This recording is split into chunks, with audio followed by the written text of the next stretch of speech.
Hello, everybody. Welcome back to the channel. This is your host, Young Brando, live from Los Angeles.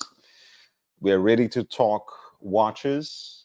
We are going to actually focus on the Phillips online auction that is based out of Hong Kong, because that's an auction ending in a few hours' time. Um, if we have some time remaining, towards the end, towards midnight, I might go back and cover some of the watches that I didn't yet touch upon for the In Eichen Zurich auction.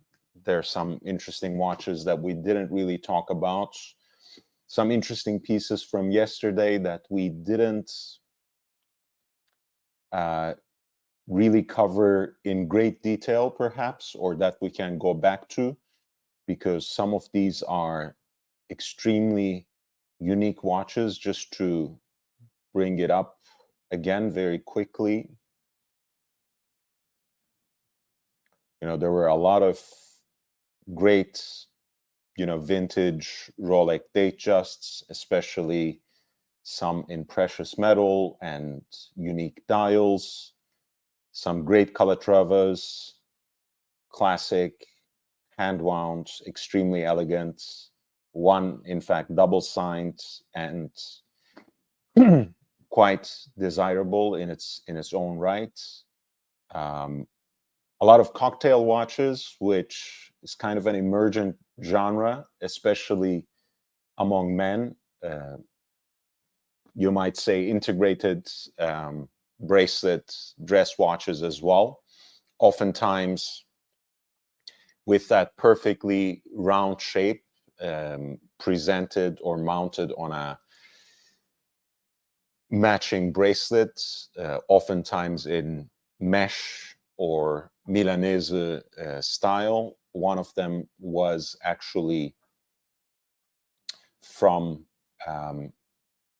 somehow associated with Gaddafi, the Libyan dictator, signed in his name and with a slogan that comes straight from his ideological pamphlets and political speeches. El Beit Lisakinihi, the house belongs to the people, or more liberally, I guess you can present it, you can translate it as Libya belongs to its people.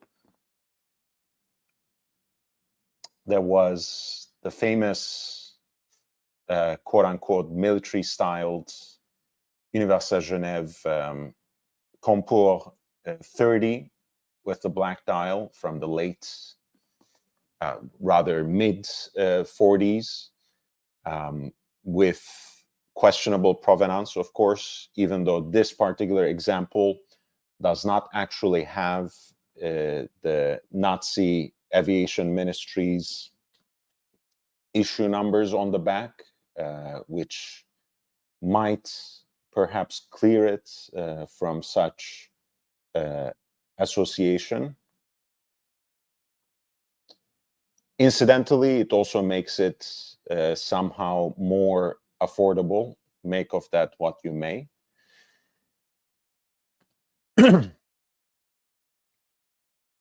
There was a quite nice stainless steel jumbo tri-compacts from Universal Genève once again.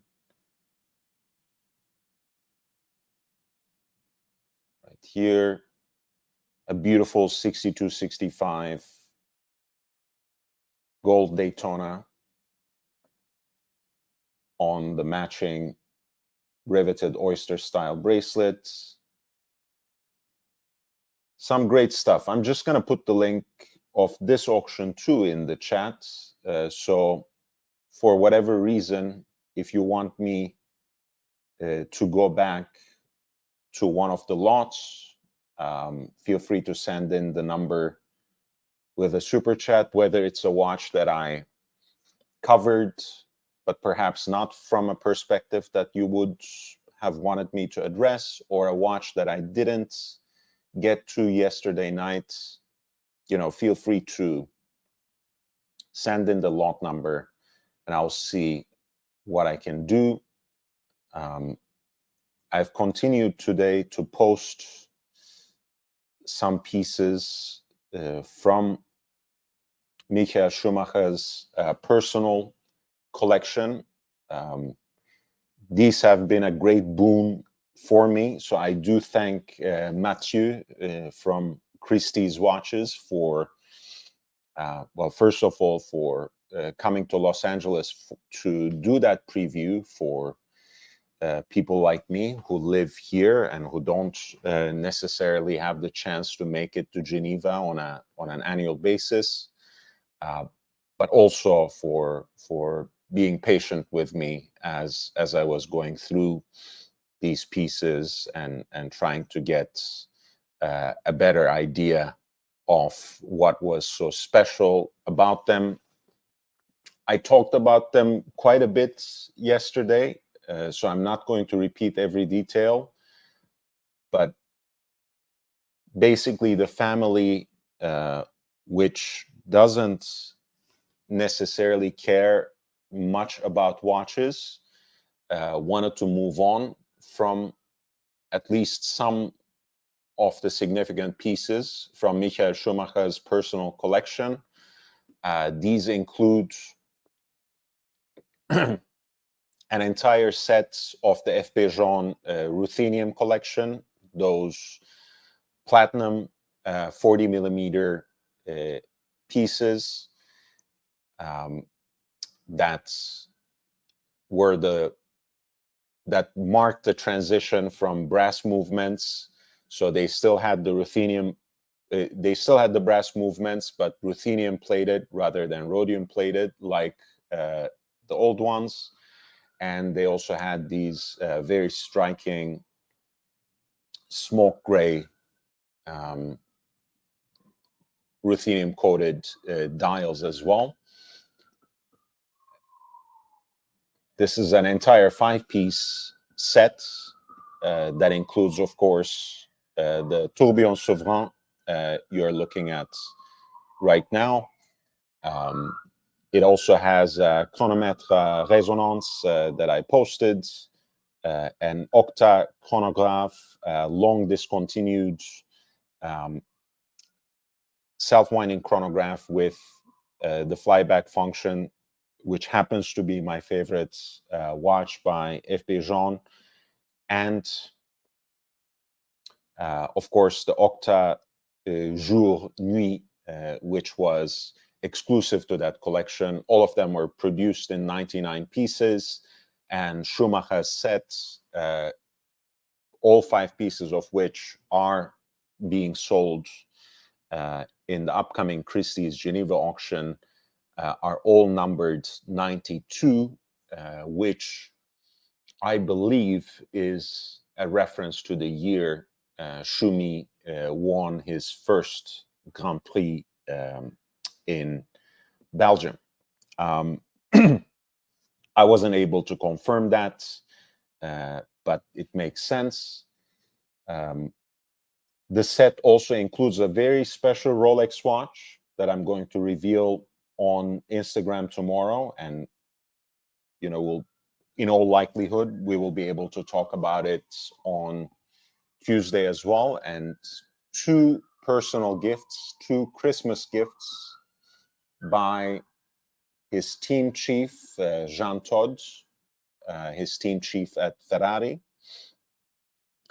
who gave him this Wandering Jump Hour watch by F.P. Jean, a very early example of the genre, for Christmas 2004. So the piece actually also commemorates all 7 World Drivers' Championships won by Schumacher, still a record shared by Lewis Hamilton now.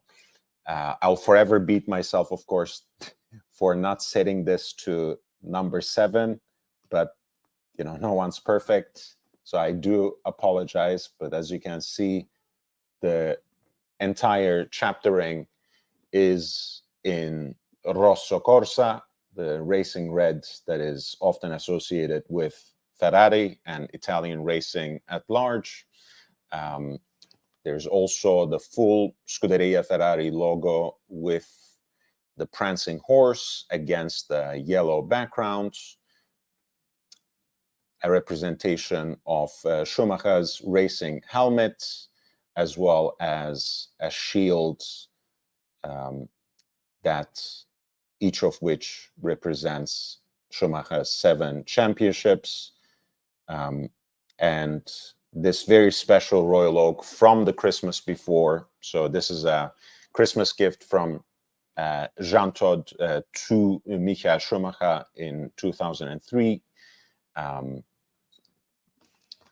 It is a one-of-a-kind version of the reference 25960 BC, so an 18-karat white gold Royal Oak chronograph, 39 millimeter case diameter on the distinctive industrial conveyor belt style bracelet. That's part of that iconic design. The piece is engraved on the back, of course, since it is from 2003, in a way that memorializes 6 of Schumacher's world titles, the years of which are inscribed inside a laurel wreath, and also a personal message, Jean Todt for Michael Schumacher, Noël 2003, for Christmas 2003. And of course, the dial itself, a white Grand Tapisserie dial with square indices for the hour markers, is also uniquely marked in each subdial with something special. Schumacher's racing helmet at 9 o'clock within the 12-hour counter, within the continuous, within the subdial for continuous running seconds. There's the prancing horse for Ferrari, and then within the 30-minute totalizer, 6 stars for each of his championships as of the end of that year, 2003, and his racing number at the time, number 1. And of course, those chronograph hands are also in striking Rosso Corsa racing red, which is a nice contrast from against the backdrop of that white dial.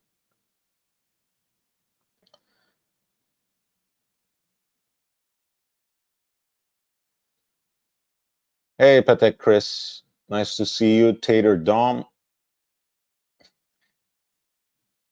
is that you in the avatar? You look nice. Nice mustache.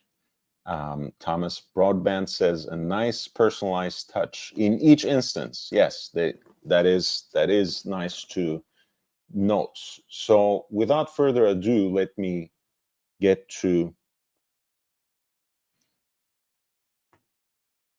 the Phillips auction. This is an online auction that is ending now in a few hours.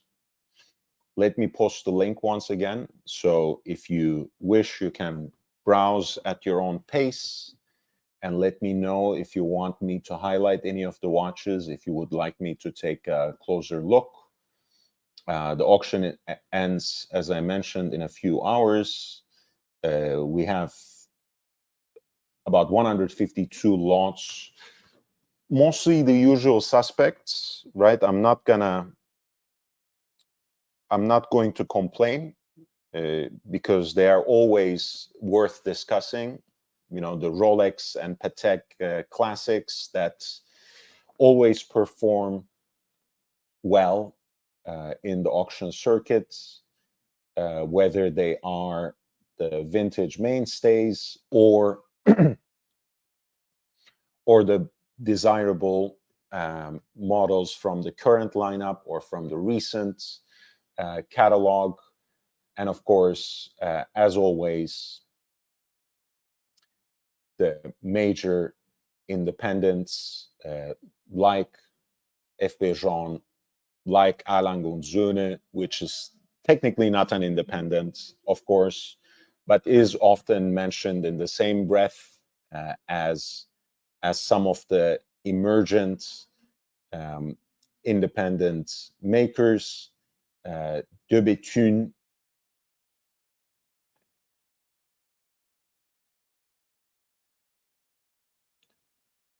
as well as some other indies like Moza, Naya Hida, and many more. I'm going to start, as I usually do, with the model that I decided to represent in my thumbnail.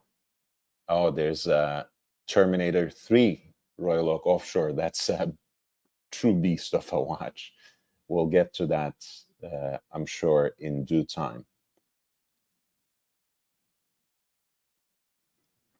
As I usually do, I will start with the watch I put on my thumbnail that I represented in my thumbnail, which is lot 8017. Once again, this is an auction that is based out of Hong Kong, but it is an online exclusive kind of affair. And it is ending in a few hours. So I wanted to give it some priority. I posted the link, and I'm starting with lot number 8017, which was the monopusher chronograph that I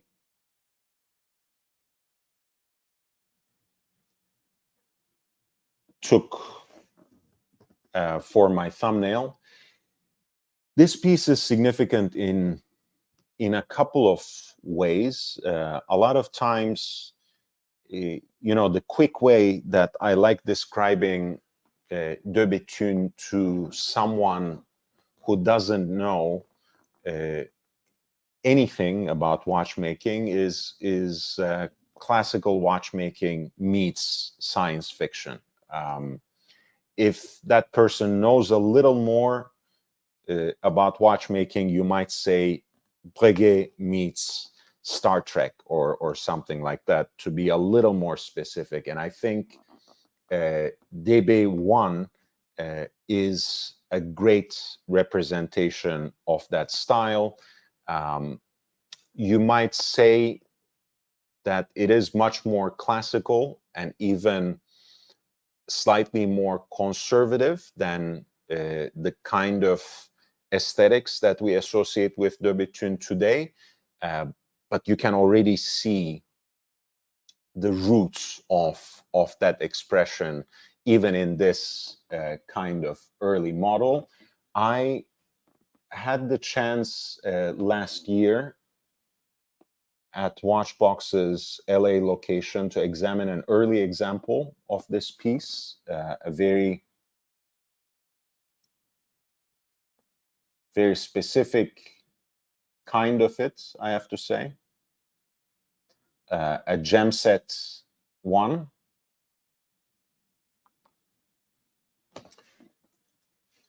Set with a row of sapphires on the case band and finished with diamond encrusted lugs that are in that distinctive bullet shape, or ogival, as they call it in French, borrowing a term from architecture.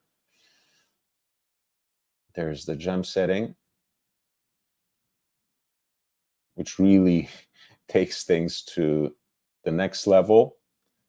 But otherwise, this white gold example that Phillips offers as lot 8017 in their current auction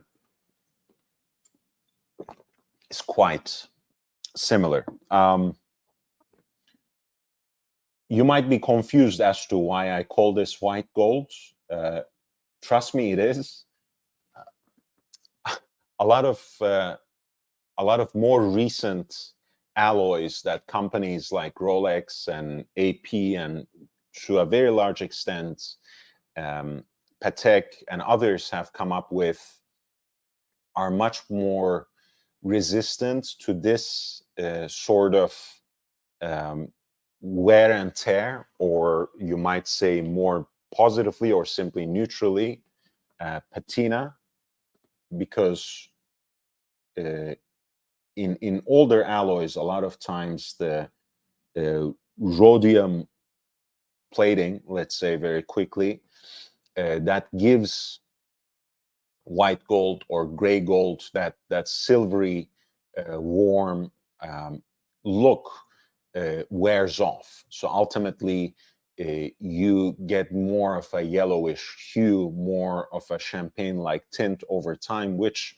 I find really pleasant. Others might, of course, disagree, but I think it brings out something special in the watch. And honestly, if we are not going to enjoy these things, why care about mechanical watches at all? I sometimes feel like, right? Because at the end of the day, these things not only tell time, but really carry layers and layers of stories and experiences that leave their marks on them, on these watches in time. So I always like these kinds of things. Others might simply see it as wear and tear and undesirable. I understand. My respect. Now, DB1 is a monopusher chronograph. That's why you don't see any extra buttons or start stop resets pushers. Everything is handled by this crown integrated to this hexagonal crown.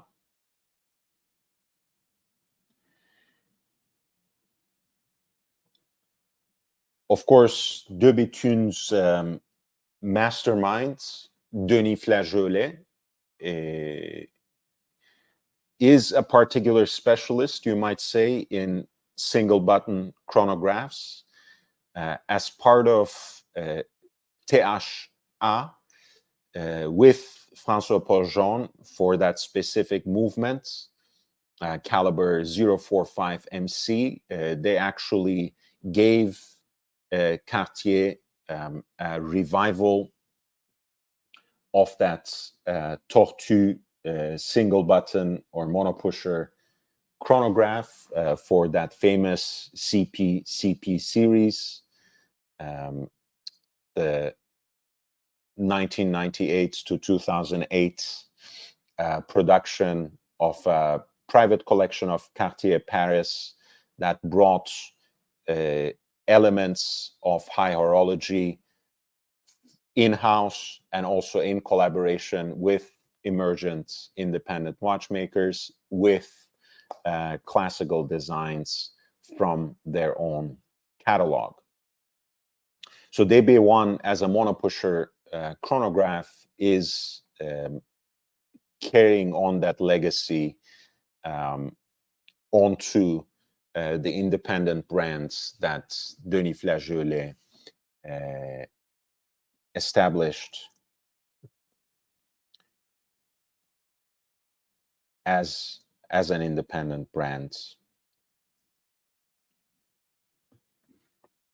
in collaboration with David Zanetta, who was an Italian vintage watch dealer. 42 millimeters with that distinctive case shape that includes the bullet-shaped lugs.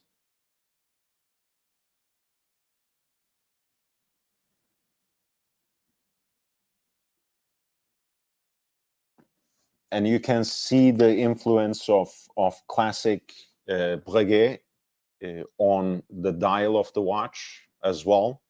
And that's, of course, not limited to the handset, which is fashioned out of stainless steel and heat blued, to this kind of deep blue shade. Guilloche dial, silvered, with blue accents largely that play well, that go along with the blued handset that we were just talking about, the Roman numerals for the hours, and the Arabic numerals on the minute track are a good reflection of that. Simple two-register look, subtly sunken subdials that are radially grooved, 30-minute totalizer at 3 o'clock, and continuous running seconds at 9. Again, everything is controlled by that crown, which you can gently push or click to start, stop, and reset. And of course, the centrally deployed chronograph seconds hand, which shows 1/5 of a second, of course, on that graduated seconds track. Of course, Debutune continues the tradition of the monopusher chronograph with DB8 and later DB8 that spells it out in English as well.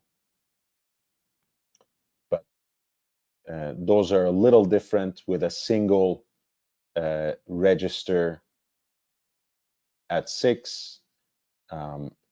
And of course, an open case back and everything else. This is much more classical, much more of an earlier example of Debutune, and I think a very interesting watch with the right kind of horological provenance and historical importance as well.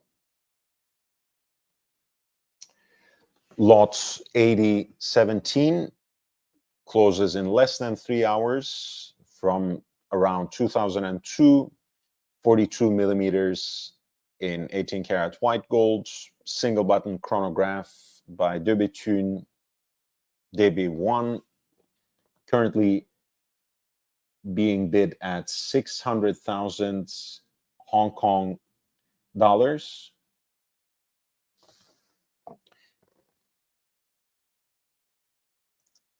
And that amounts to roughly around 76,700 in US dollars. So you can see that it is indeed a hot commodity.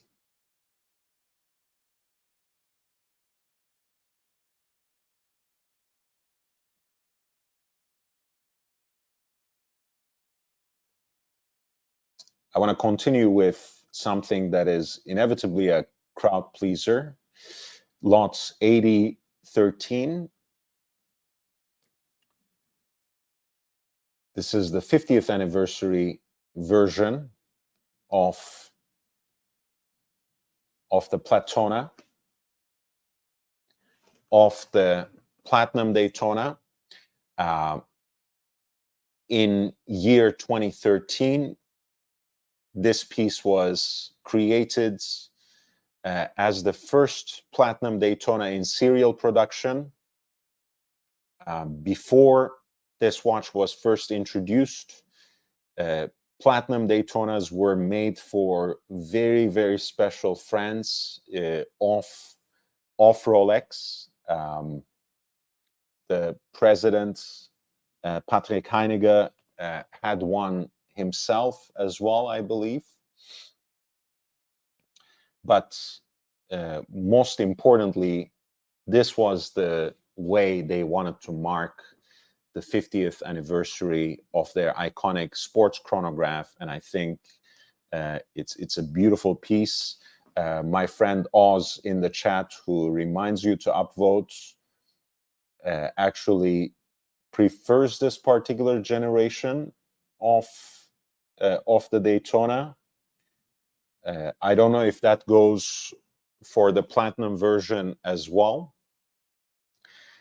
The difference is a little more marked for the version with this dial, which has baguette cut diamonds for its hour markers.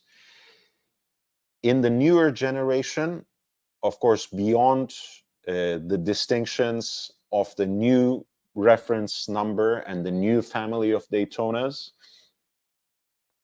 the dial is quite similar to the version that has the luminous dial, in the sense that the outer rings of the chronograph registers coordinate with that maroon colored tachymeter bezel, whereas this particular version, the 116506, has a glacier blue, ice blue dial that is relatively uninterrupted, even though the subdials have that radial grooving for their finish that gives them a little more of a depth and distinction. Of course, those outer rings are likewise framed in rhodium-plated white gold rings, so they are quite distinctive in either case. I don't personally know which one I prefer. Not that it matters. It's a question above my pay grade, so to speak. But I think they both have their charm. But this is what makes the baguette dial version of the 116506 perhaps quite desirable and collectible in its own regard. And you can see it once again as an example of how Rolex always distinguishes its very collectible, very desirable watches from one generation or the next to the next. Sometimes it's a very subtle cosmetic distinction. Sometimes it's a little more obvious like this, but they always want to make sure that those who might have this particular model have a reason to seek after and aspire to the 126506, or people who somehow find some fault with the new generation can still go and hunt on the secondary market. And that's something I need to emphasize. That's something that has changed for Rolex quite a bit in the last few years. They introduced their own restoration workshop based in Geneva for their vintage models. They use some iconic designs from their back catalog in their own advertisements. And I'm not only talking about Paul Newman's Daytona. More recently, I have been seeing a lot of iconic Submariner ads from Rolex ADs on my Instagram, different kinds, like the one with the red writing from the reference 1680.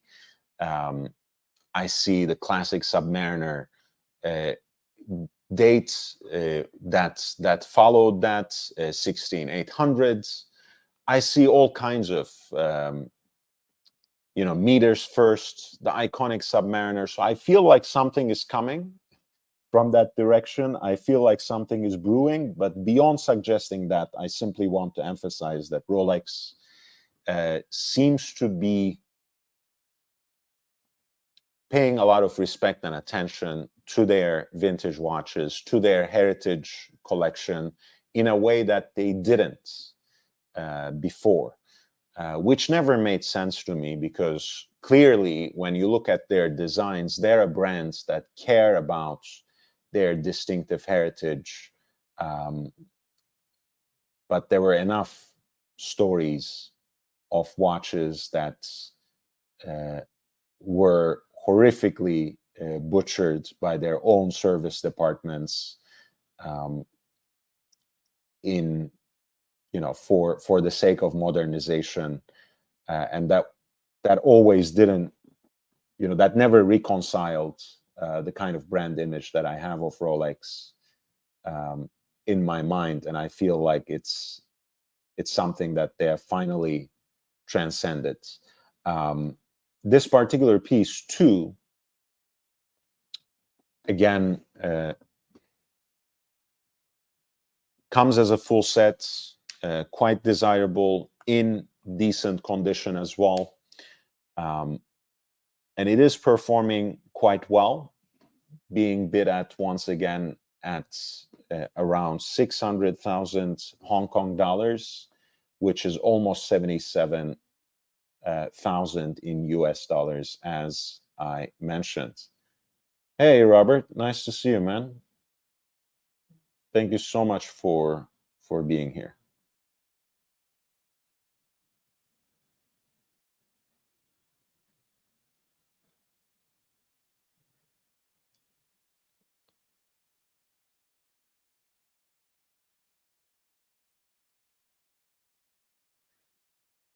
That was lot AT13 for a Rolex Cosmograph Daytona reference 116506 Platinum Daytona with the diamond set glacier blue dial. It's an incredibly good looking watch. I mean, that's a handsome Daytona for sure.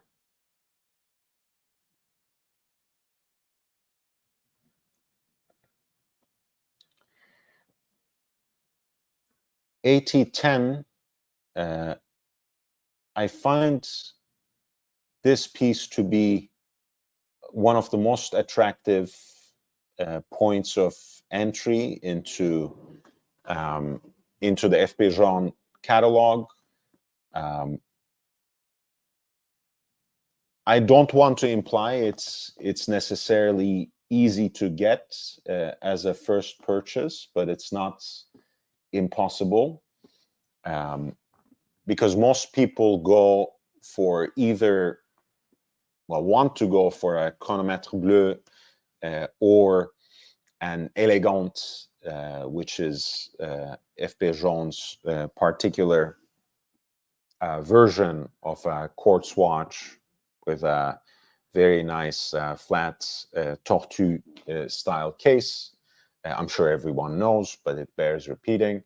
The Havana dial I like a lot, actually. It's a pretty special and deep version of like a chocolate brown shade. You guys know the Rolex root beer GMT with the nipple dial was the first watch that I bought with my own money. So I clearly have a thing for watches with brown dials. And to me, this was an instant hit. Of course, you can get this dial with a platinum case as well. But I think something seems off about that. It fits perfectly with the 40 millimeter chronomètre Souverain pink gold case. I think it is the ultimate lounge lizard watch for our age. I think I would wear this to the cigar lounge every single day if I had one. It has that sort of warmth, but also a kind of distinct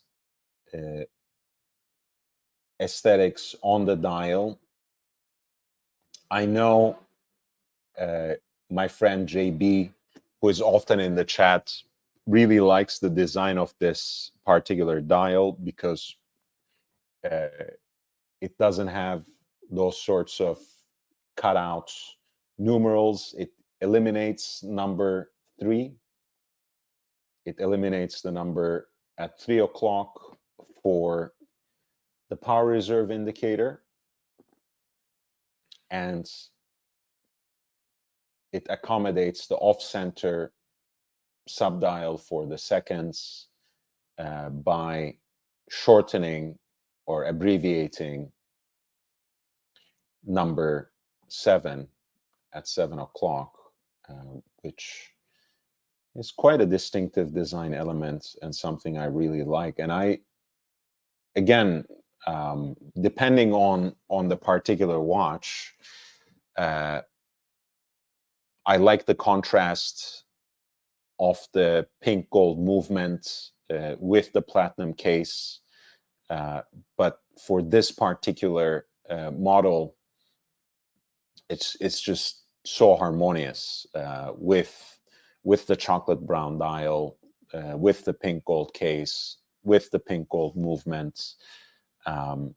It's just a very I don't know, very enticing piece of horological swag.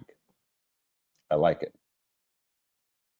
This is also a full set, as you can see.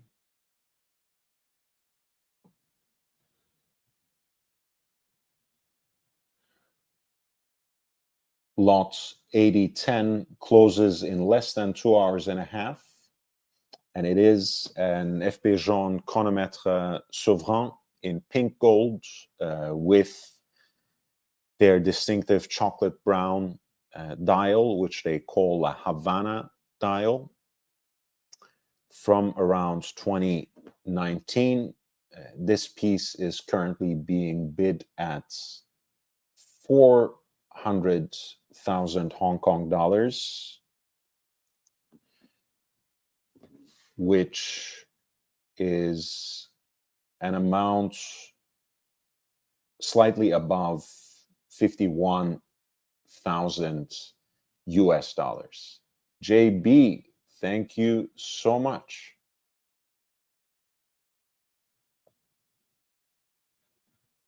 Thank you so much. He was talking about the Platinum Daytona, of course, with the brown shade on the bezel. A cool touch.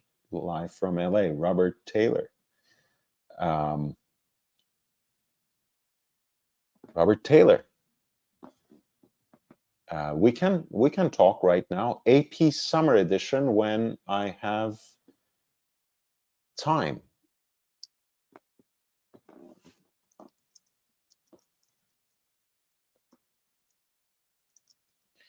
Which watches are we talking about when you say Summer Edition? Are we talking about the last sets that they released, or because some years back I remember there was a series of offshores that were released called the Summer Edition, or did they do something new that I missed? Please remind me, because I want to make sure what I'm talking about before we start.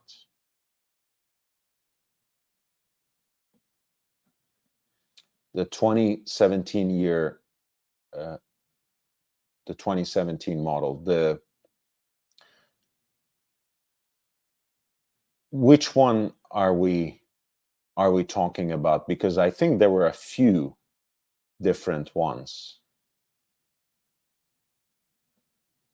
The full-sized pink gold offshore chronograph, or the 37 millimeter one?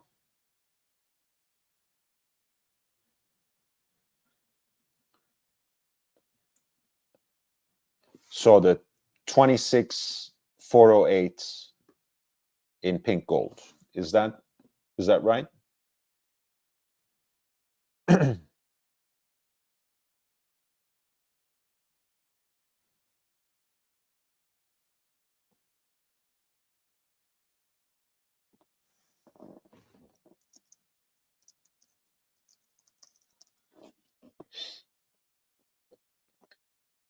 Tell me also, how did they come up for you? Um, why all of a sudden do you pine for this summer edition of AP? I think it was, I want to say it was made for a hotel, or it was paying homage to a hotel in Saint-Tropez. Um, maybe only 50 pieces. Um, and it was the 50th anniversary of that hotel or something. I want to say it was called Byblos, the hotel, like the Lebanese city, perhaps.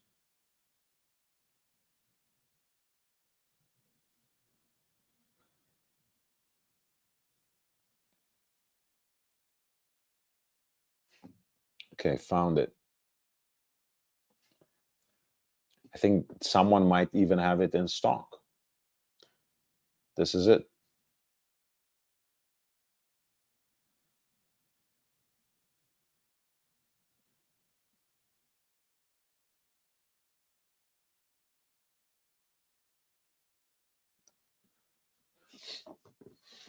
I like the colors, honestly.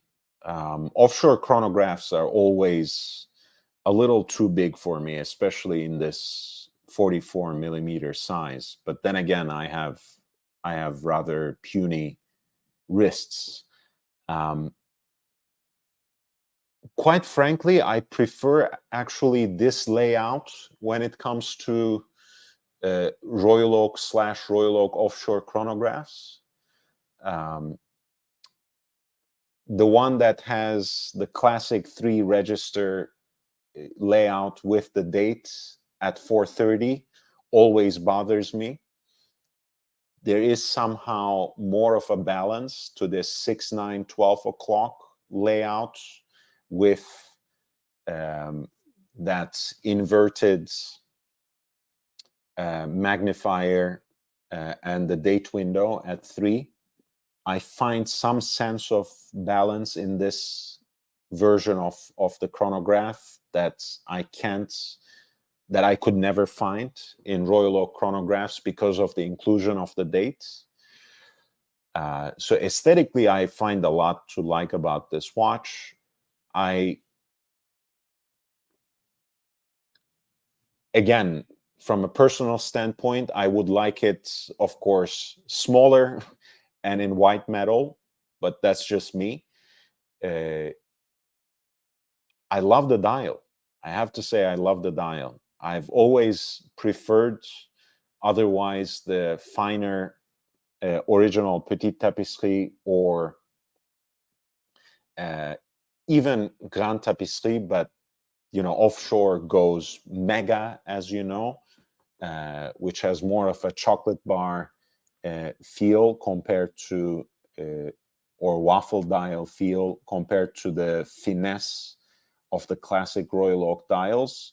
But it fits the kind of macho butch character of this watch, right? I think it's some smaller Royal Oak offshores have finer detail on that uh, dial, but for the 44 millimeter chronograph, it would be out of place anyways. I'm talking about the triple calendar version, for example, the 25808, that's 38 millimeters and has a Petite Tapisserie dial, whereas of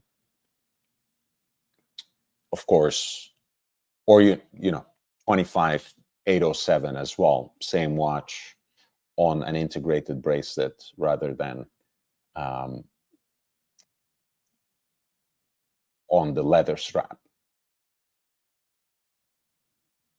I like it. I like the colors on this style.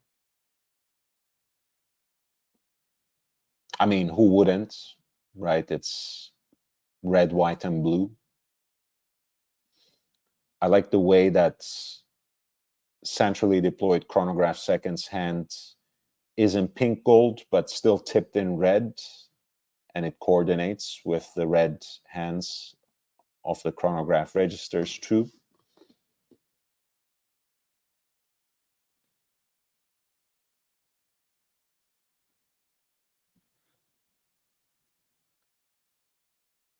What happened, Whiskey? I don't know. I don't think JJ gets triggered. I don't know.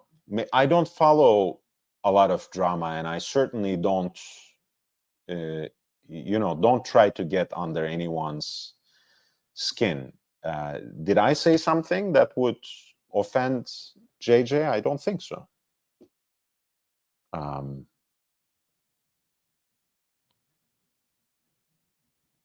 Oh, it was in the auction. My guy, why didn't you tell me from the beginning? Just give me the... And I went searching for it to try to see it in other, in other sellers, etc. Well, sometimes you don't see what is right in front of your eyes. I really thought this was one of 50 pieces, not one of 500 pieces, but the lot essay says it was one of 500s.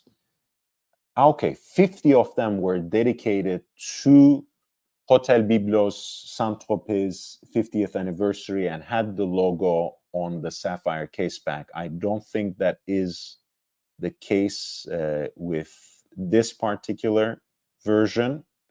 This is one of 500s, which is still part of the limited edition, but not part of the version dedicated to the hotel.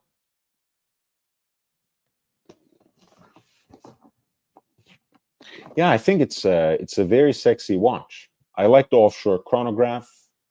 I don't think I can wear it. I think it's way too big for my wrist. But I love the dial layout much better than the Royal Oak chronographs. I like the fact that it has better water resistance as well. And in this instance, I just love the dial. I love the colors on that dial. Again, if I had my druthers, I would rather see this watch in stainless steel or in white gold or something like that. But I'm just being picky. And yeah, it looks even more beautiful on a white rubber strap rather than black. Or that might be perhaps navy, I don't know. That would fit nicely as well. Or even red. Why not? Bring out those accents and do something like Mr. Wonderful. Yeah, I mean it's gigantic. Look, again, if that's your style, I think this is a great watch. And honestly, the price point that I saw elsewhere wasn't too bad, but depending on how things conclude here, the bidding now stands at around $31,000. That might still end up being a decent deal compared to the rest of the secondary markets. But of course, things rack up quite quickly on in the auction circuit, right? There's the buyer's premium. There are taxes, customs, and dues. And I do agree with you. Yes, the current price point seems like a decent bargain. But then again, you add about 25% on top of it, even if it ends at 30,000.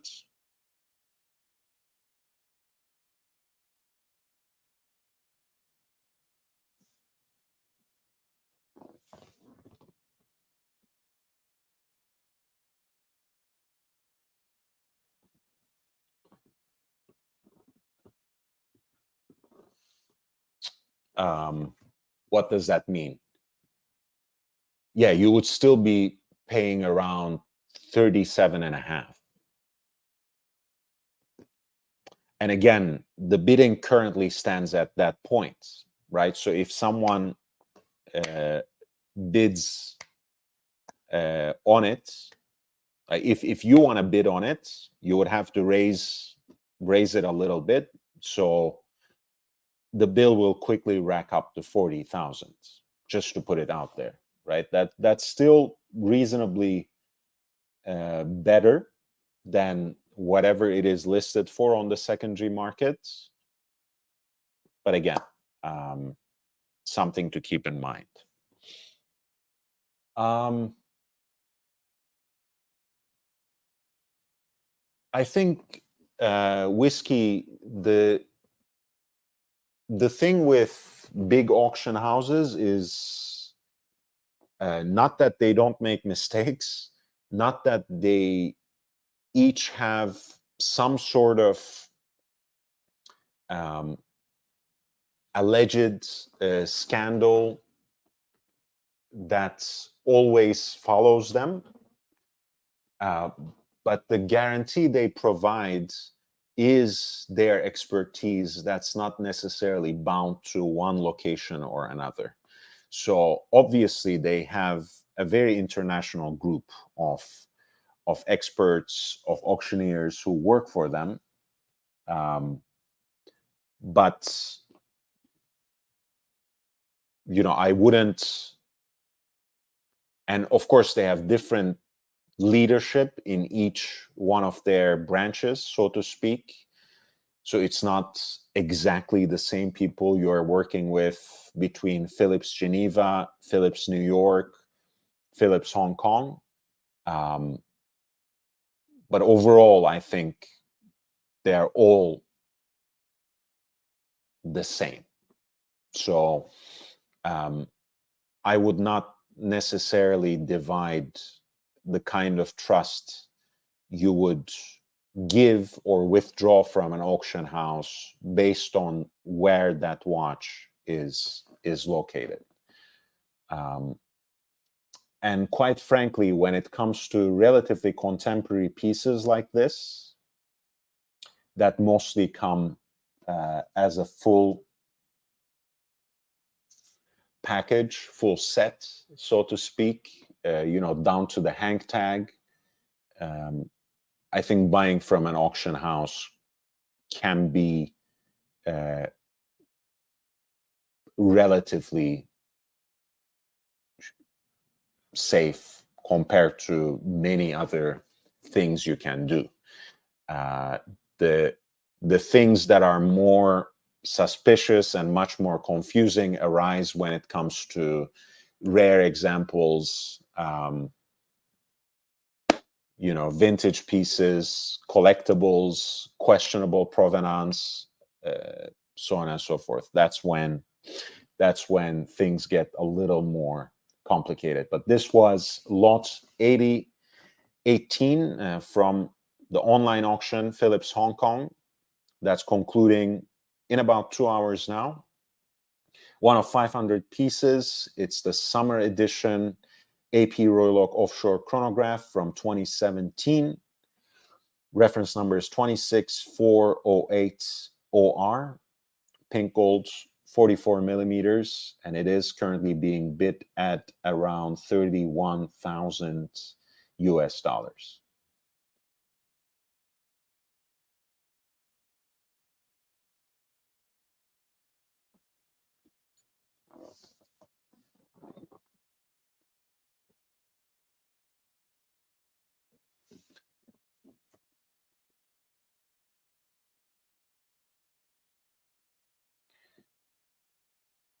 Number 8023 is one of my favorite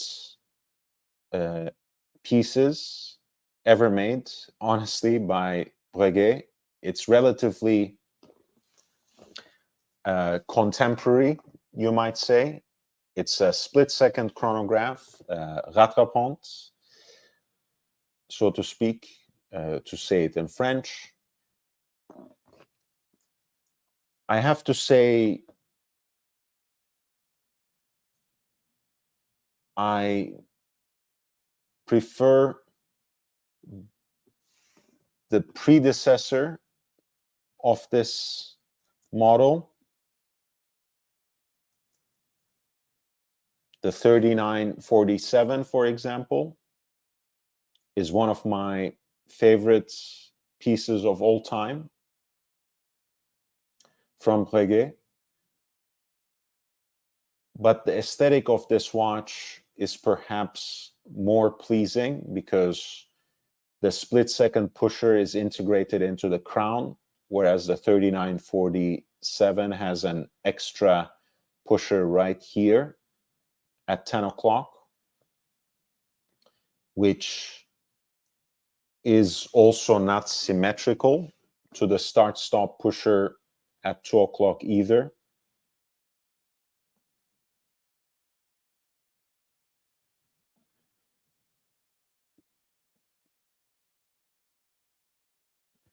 But everything that makes Breguet so appealing to people who appreciate classical watch design is here.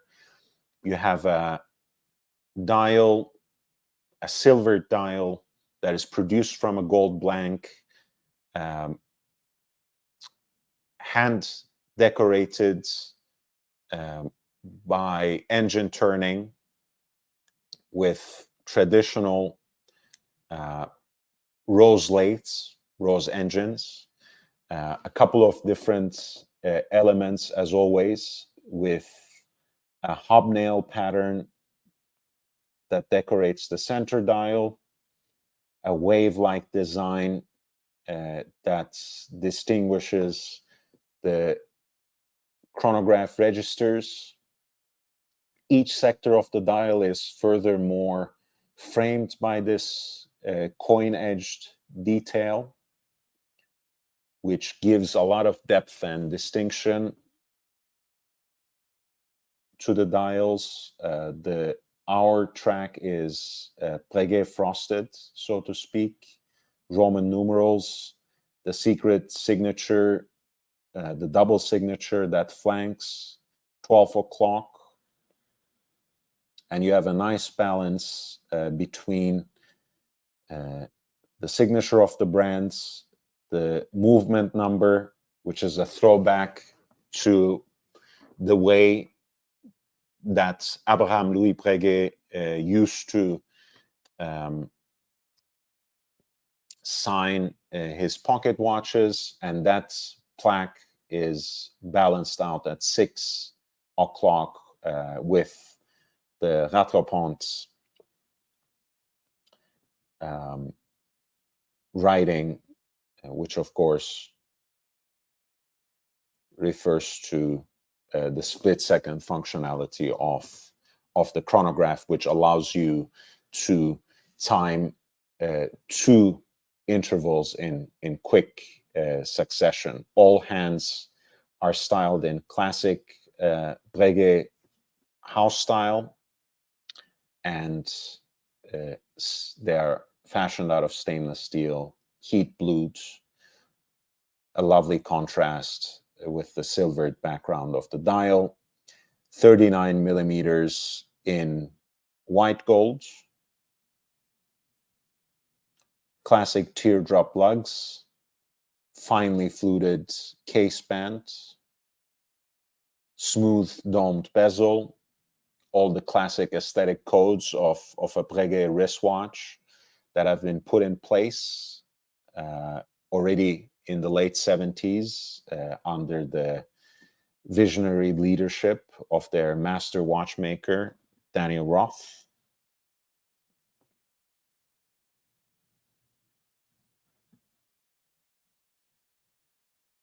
And finally, of course, the great thing about this chronograph is the fact that it is built on the base of that classic Lemania CH27 base, of course, with the split second module that you can see here at the very center. Beautiful finishing on the bridges and the chronograph works. Right there is the column wheel, swan neck regulator.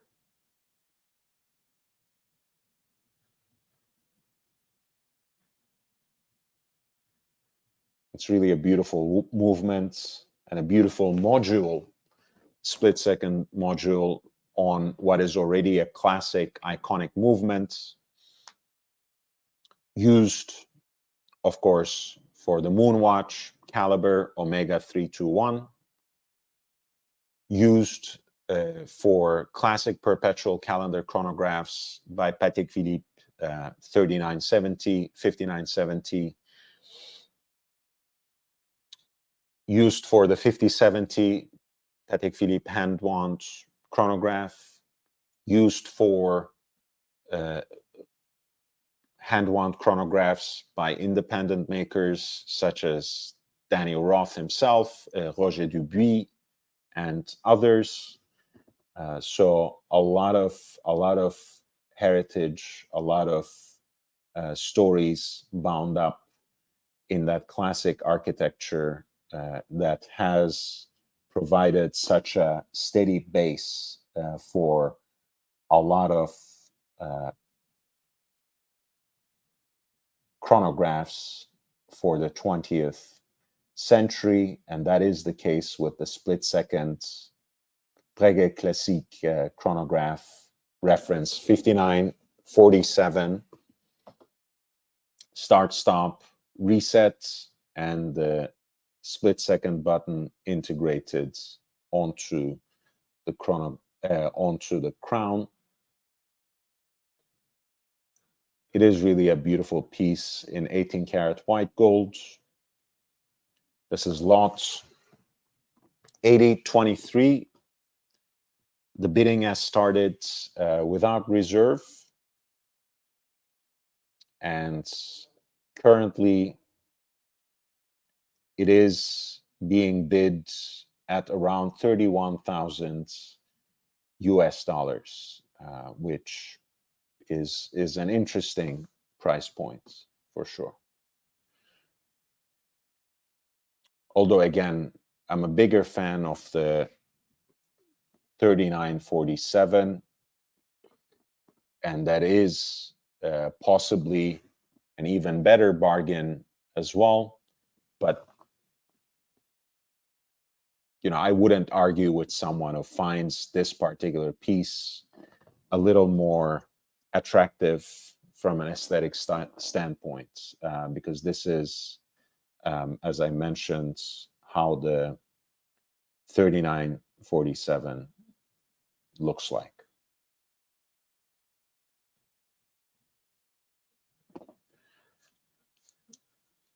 Again, when it comes to the dial, like the larger aesthetics of the watch, of course, there's not much of a difference. However, the way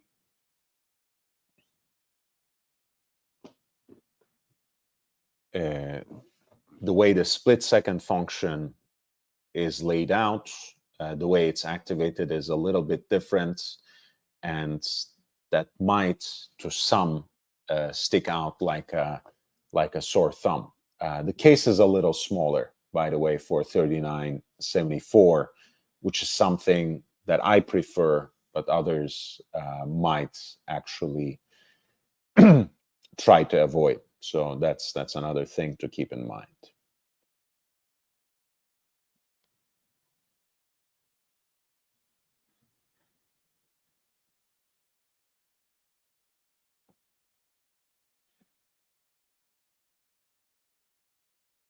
The John Mayer is going crazy in this particular auction, which I think testifies more to the ability of Phillips to sell and always sell for exorbitant amounts. Sometimes I find it entirely puzzling.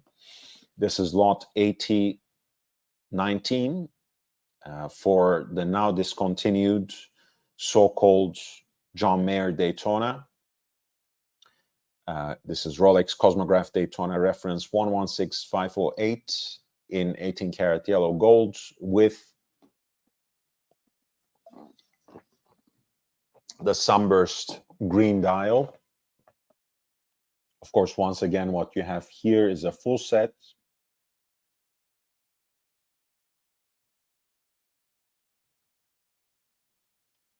With the green box, hang tags, and the international guarantee card. The piece is from 2017, but by and large, seems like it was barely worn. That probably is part of its attraction. And with a little more than 2 hours to go until closing, it is currently being bid at 550,000 Hong Kong dollars, which comes around to an amount right above 70,000 in US dollars.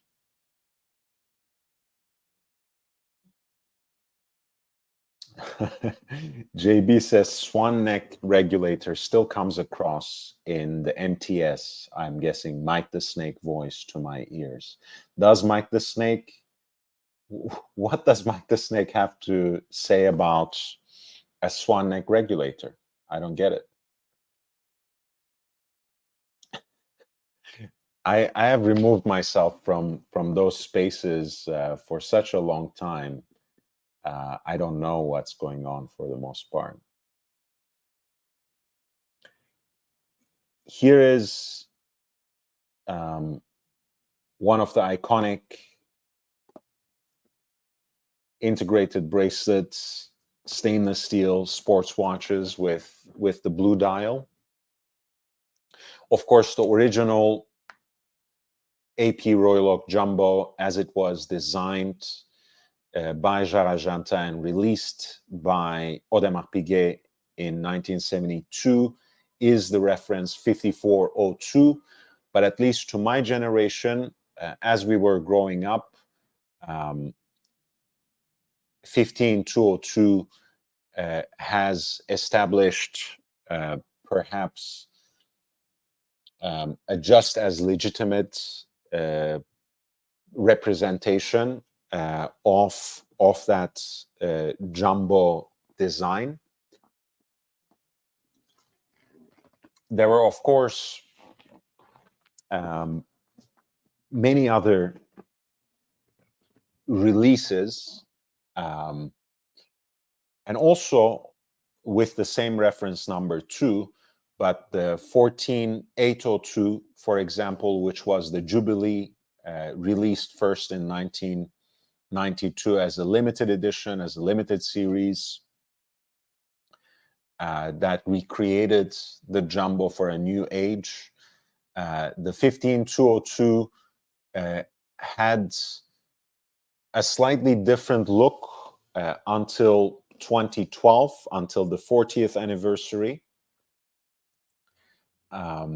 But in 2012, it was basically revived with an aesthetic that was quite a faithful reproduction of the original design, down to the placement of that applied AP initials logo at 6 o'clock.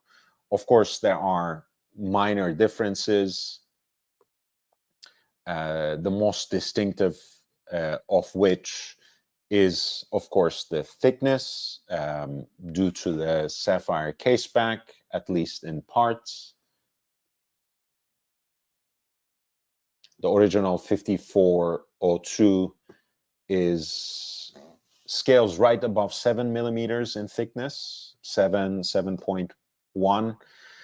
The 15202 is right around 8 millimeters, and that's largely due to the sapphire caseback, the exhibition caseback, because at the end of the day, they both have the classic caliber 2121, which was designed by Jaeger-LeCoultre as caliber 920 to be used in a series of ultra-thin watches by Audemars Piguet, Patek Philippe, and Vacheron Constantin as well.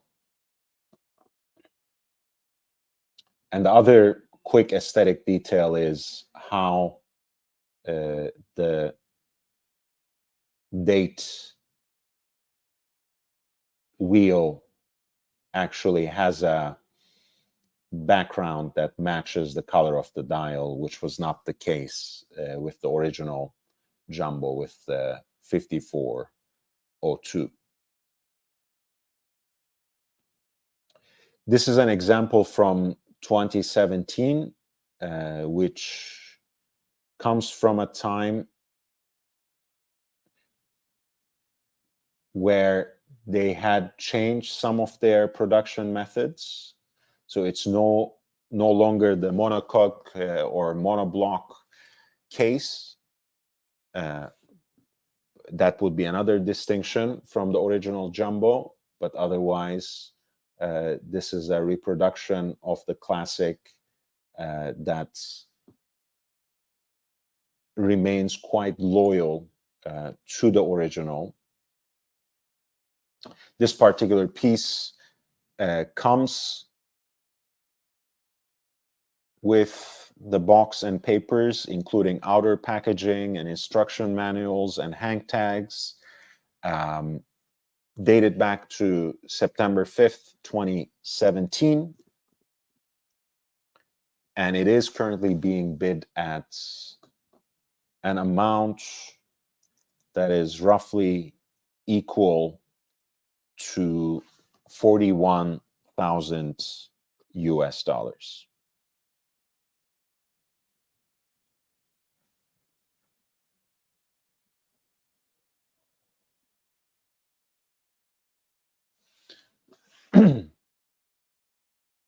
That was lot AT29 from the Phillips Hong Kong auction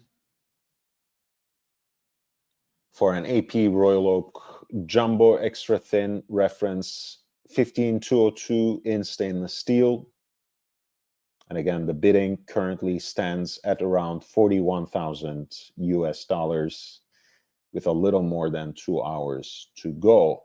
Ali Raza, a member message, first member monthly flex. Ali Raza has been a great supporter of this channel and literally the first member of the channel, member for 8 months, a member of the inner circle for 8 months. Amazing. And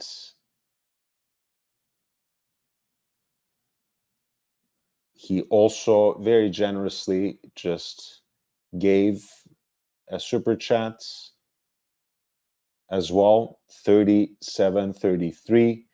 You want some romantification of the 15407 OR. I am wearing the shirt. I am wearing an AP shirt, which has been kindly gifted to me by JB. So I'm trying to wear it as often as possible.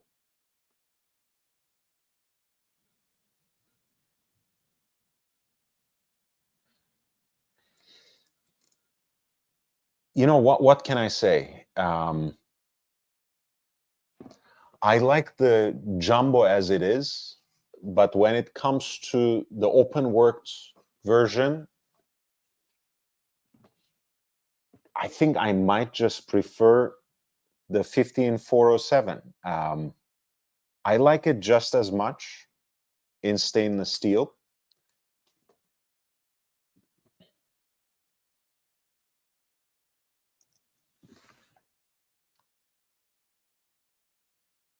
But it is of course very special in pink gold, and probably worth the upcharge as well. You know, if you can really pick and choose between the stainless steel version, which I think lists around $75,000, there's no reason why you wouldn't go for the pink gold version, which um, I think is, in terms of an aesthetic standpoint, more of an integral design.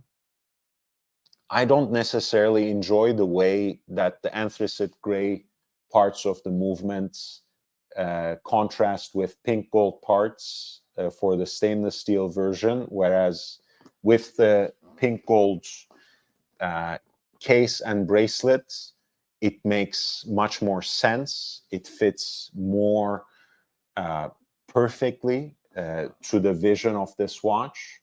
I tried it on many times in the stainless steel version, and it was extremely pleasing. Um, Really a joy on the wrist. Let me see if I can very quickly find the reel that I posted on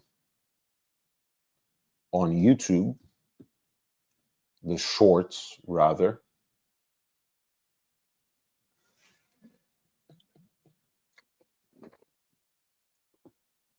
And I'll post the link too, even as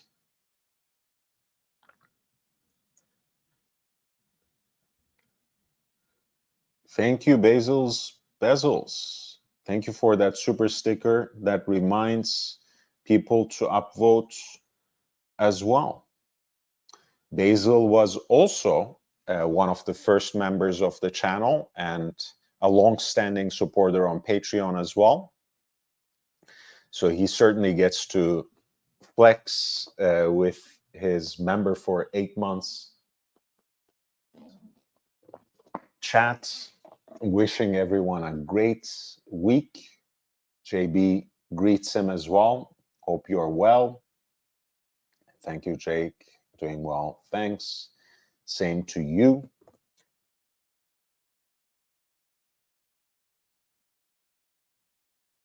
By the way, the double balance wheel is not just it's not just a flex, right?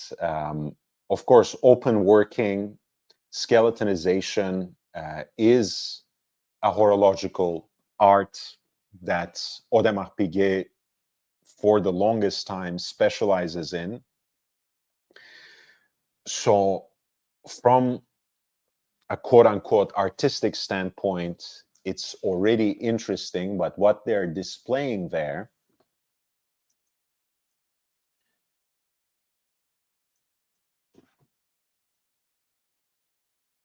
and this is the part of the watch you are seeing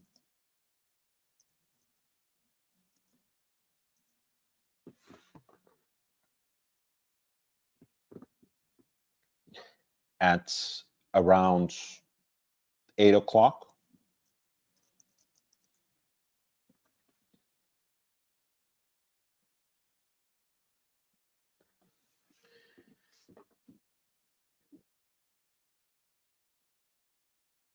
Basically, the double balance springs is a way of increasing the regulation of the watch. At least theoretically, the double balance springs that are vertically placed on top of each other should cancel out each other's rate errors. So ultimately, they make for two, they make for a more accurate and precise timekeeper. Well, I should say two entire balance wheels, in fact, right? Because there are other technologies that use two balance springs, but you have in this watch literally two of those balance wheels, as you can see here exposed, vertically placed on top of each other. So you can see one through the dial, you can see the other one through the exhibition case back. Yeah, I mean, it's a mind-blowing watch from, from however you slice it, whatever angle you look at it. I think the open working really fits the industrial design vibe of the Royal Oak to begin with. And the most pleasing version to me is really the 15407. I've always thought because it was 41 millimeters, it would be too big for my wrist. And it is big, but it's not unwearable. Since I got to try it on, I think it looks just great, actually. I'll drop the link here in the chat for it.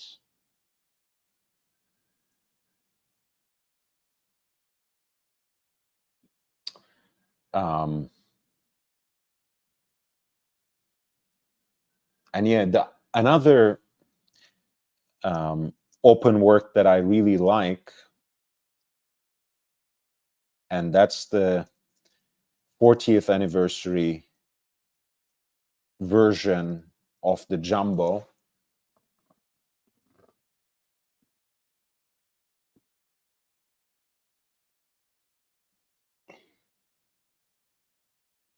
That's well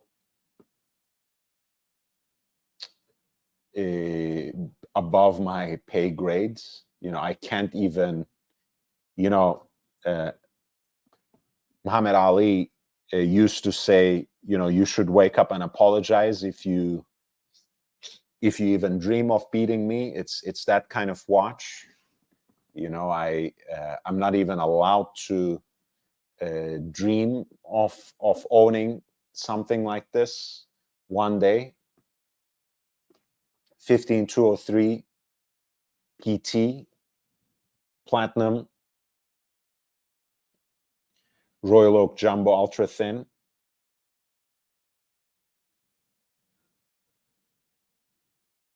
With the open worked movements that also has the transparent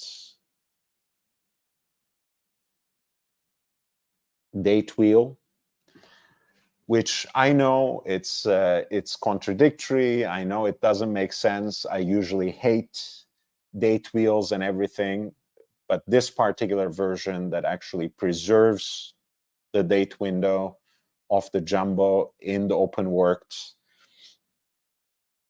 I love it. I cannot, I can't lie. I do love it. And it was only made in 40 examples. Now, whenever it comes on the market, it sells for astronomical amounts. But it's really a beautiful piece. That's the 15203 PT.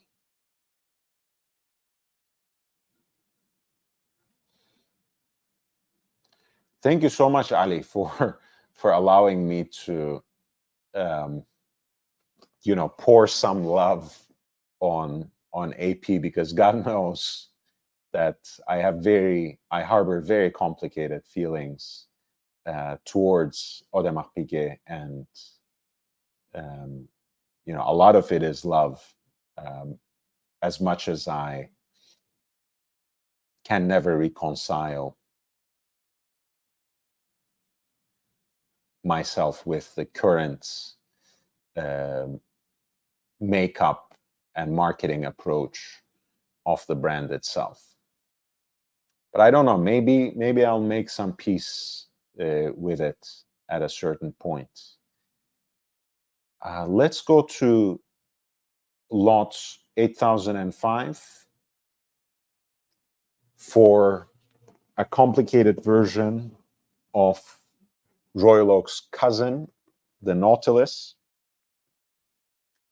This is 5980,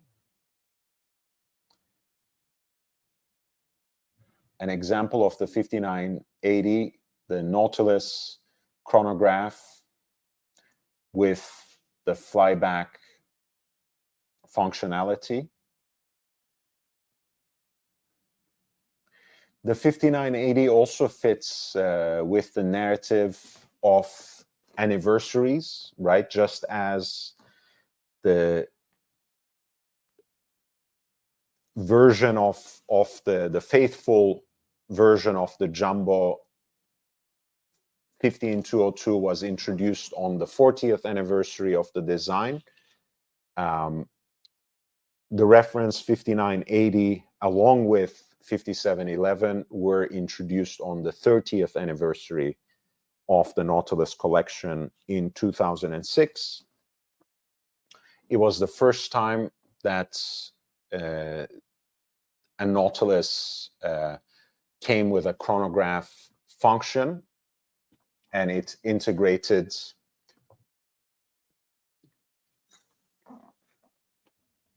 Patek's new self-winding chronograph, CH28, here caliber CH28-520C.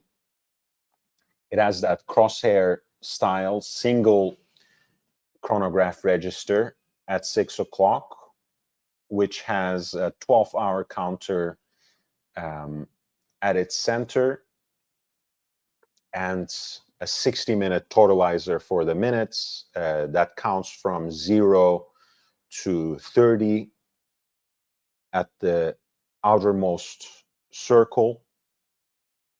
The numbers are inscribed there in blue, and within a concentric circle it counts from 30 to 60, and those are inscribed in red. This is a modern column wheel chronograph with a vertical clutch, so you can essentially leave your centrally deployed chronograph seconds hand moving, running,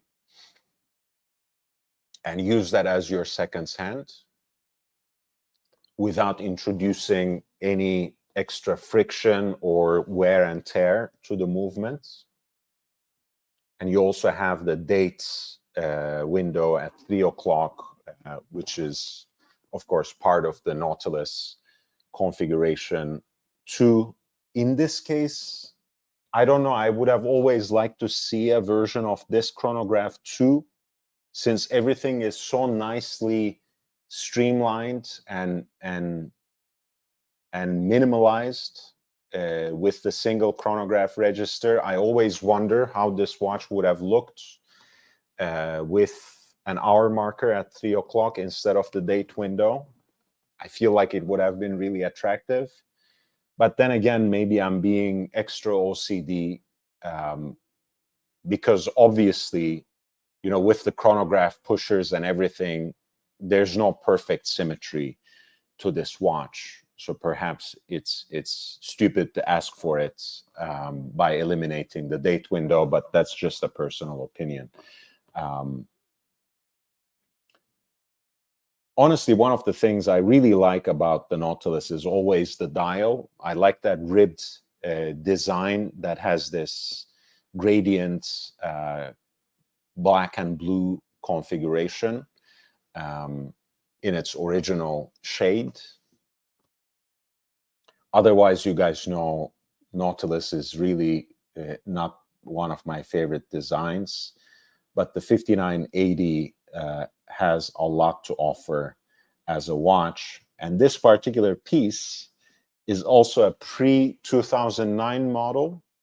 So as it happens, the movement carries the Geneva seal on its bridge, as you can see there. That's a nice detail. It's a great distinction.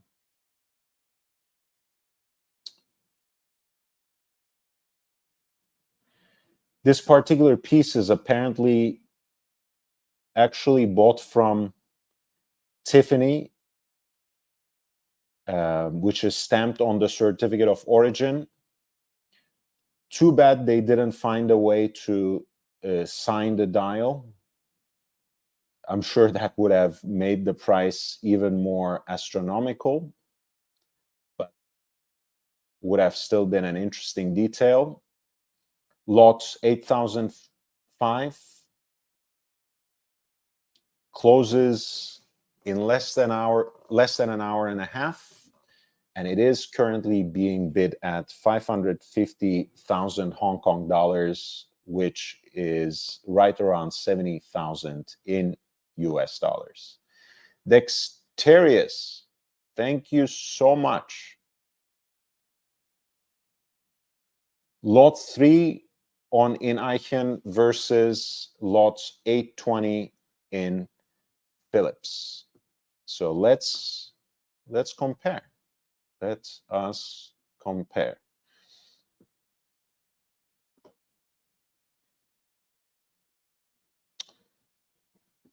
$820 in Ali Reza says AP is the twice ex-wife you marry a third time. Wow. Please hit the like button for this insane comment.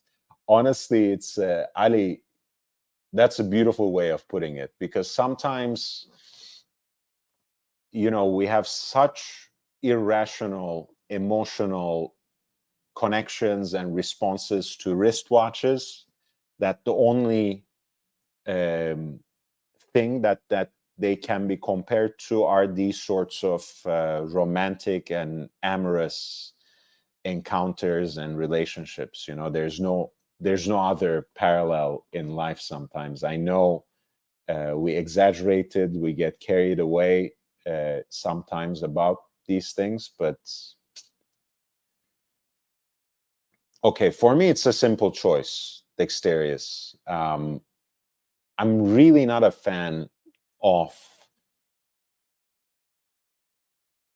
versions of the day dates that are unconventional. You know, I would take a classic day date 36, like an 18238 in yellow gold, on the matching president style bracelet over something like this every day. You know, to me, seeing those oversized Arabic numerals radially arrayed on the dial doesn't make much sense for a Rolex day date. I know it's a very unusual example with the wave dial and everything. A pink gold day date is always quite rare, so I know that might be a point of attraction as well. But from the standpoint of personal taste, this doesn't really resonate with me at all. But that's just my opinion, right? But I have to say, again, even if you look at it from a slightly more objective perspective, it's the kind of watch that you really have to love. You know, yes, you can find the yellow gold day dates any day of the week. But if you buy it at a reasonable price point, you can turn around and and sell it if you want to move on from it at that same price point, more or less, any day of the week. Whereas for something as unusual as this, you really have to bide your time, right? If you decide that you don't love it, moving on from it will be also hard. Now, the price point is not terribly unattractive, I have to be honest with you, but it's also not necessarily cheap, right? It's already more than $16,000, and but you'll have to pay buyer's premium, some sort of tax and dues, of course. So very quickly you will rack up quite a big bill. Whereas for Inaichen lot number 3, you are getting Rolex Datejust in full precious metal, and they are slightly more rare in that particular configuration than your average stainless steel Datejust, which I love dearly, by the way. That's not a put down for an humble Datejust like you have at lots number 2 here, but obviously something like lot 3 is much more rare, of course. Gold, 18 karat gold case, 18 carats gold Jubilee bracelets. This is also quite a nice set, seemingly, although they don't necessarily note the presence of warranty papers. So it might be just a nice display.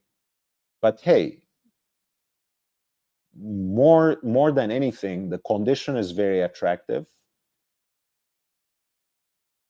right? The case looks pretty solid. The bracelet is a little bit stretched out, but I have seen much worse for a piece from that era with that age, because this is a 1601. So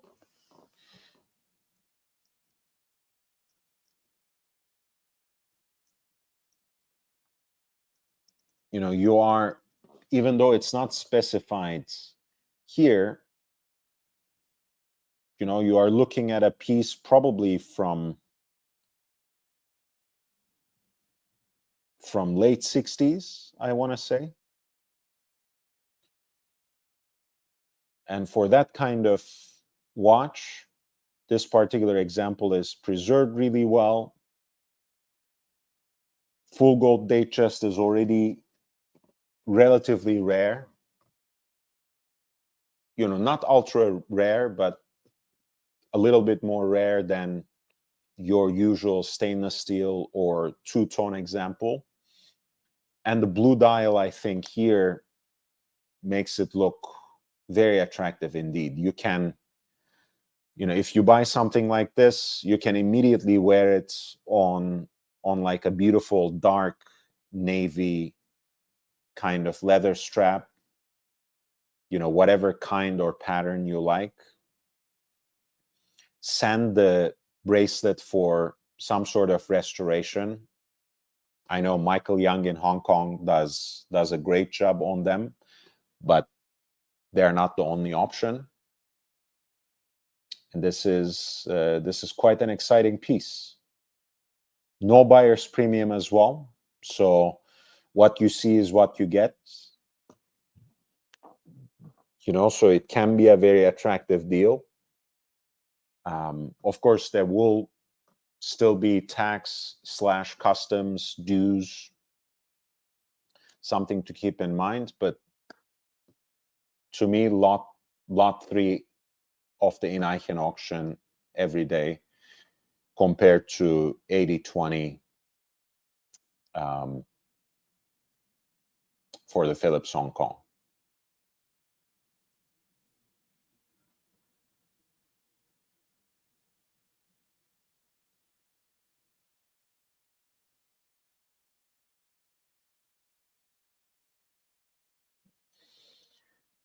I was about to go to the 5711 right next to the 5980 that we discussed.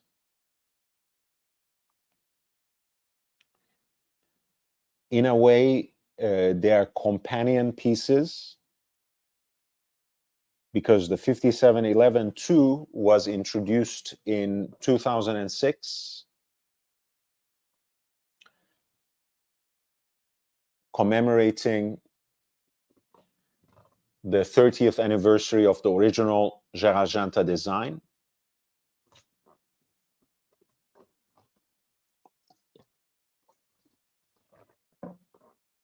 And recreating in a very faithful manner the original dimensions of the piece too. Of course, it's also quite distinctive in its own way from the original Patek Philippe Nautilus Jumbo, reference 3700s, in the way that it has a different movement, for example, with a sweep center seconds hand,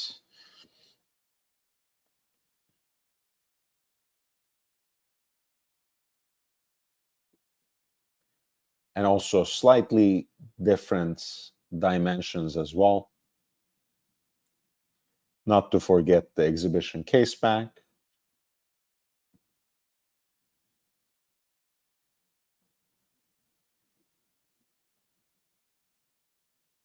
This particular example also comes as a full set at lots 8004, closing in less than 75 minutes. This is the Patek Philippe Nautilus Jumbo, reference 5711, line 1A, an example from around 2013 as a full set. As you guys know, there aren't currently any time and date Nautiluses in the Patek Philippe lineup in stainless steel. The new reference 5811 is only offered in white gold, and it's practically impossible to get an allocation anyways. But getting a 5711 on the secondary market in stainless steel is probably the only option that most people have to get a classic Patek Philippe Nautilus in the jumbo canonical version, so to speak. And this piece is currently being bid at around $70,000 again, with about 72 minutes to go.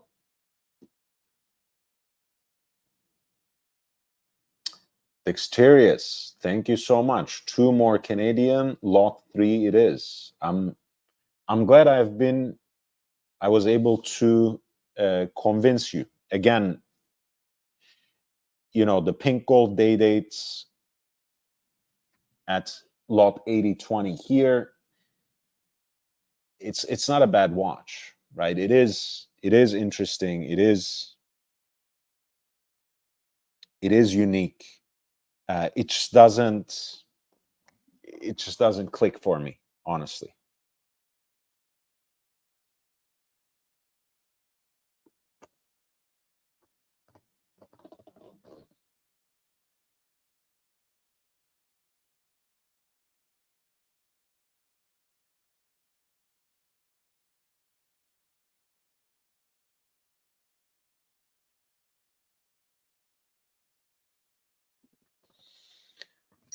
The 5990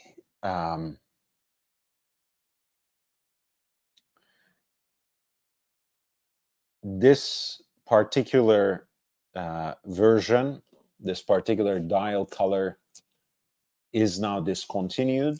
You're looking at one of the most popular versions of the Nautilus, both because it combines the favorites, fan favorites, crowd-pleasing travel time function with the chronograph, producing something of an ultra sporty version of the Nautilus. It is also a rather oversized version of the Nautilus, you might say, right, with its thickness. That's one of the other reasons as to why people prefer the 5980 and 5990 over the classic time and date jumbo, because that's actually a very sleek and elegant piece, whereas these two references has something of a robust and perhaps rugged and aggressive look. The 5990 was launched in 2014, combining the dual time functionality with the flyback chronograph.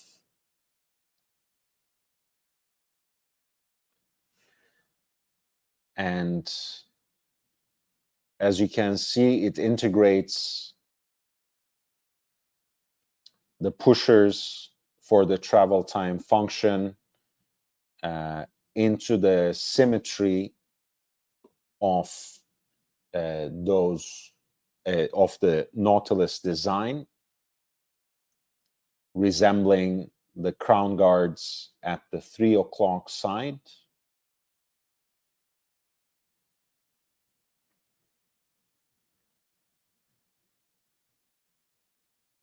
The piece has a 60-minute counter at 6 o'clock.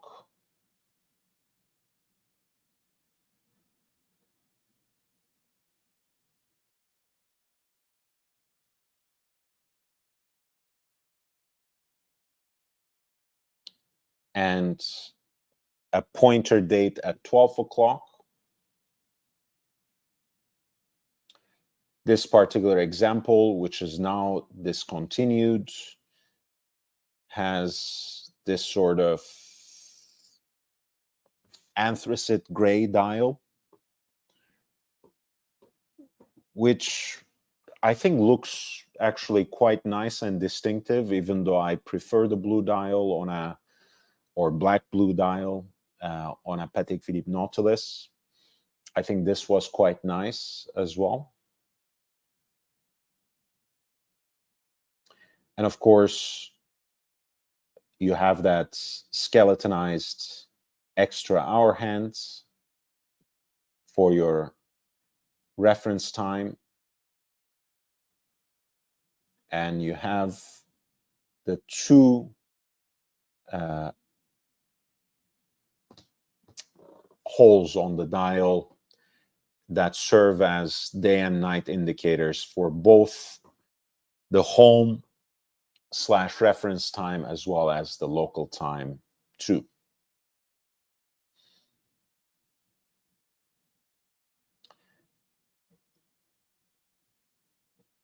This is likewise an example that comes as a full set, including box, papers, even the purchase invoice, the product literature, hang tags, the leather folio to hold the documents, and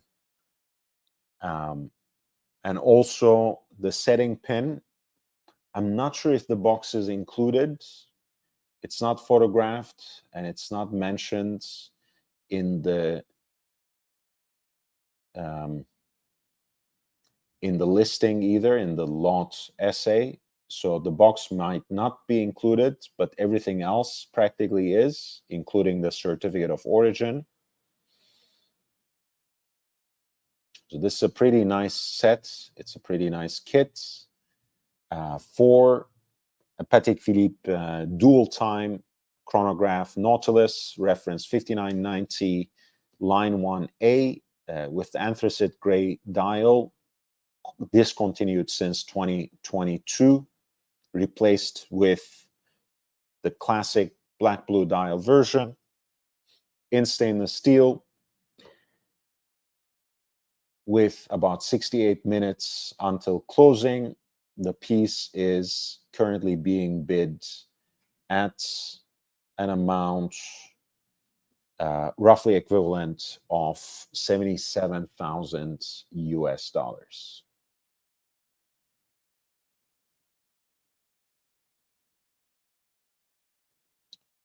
Lot 8001,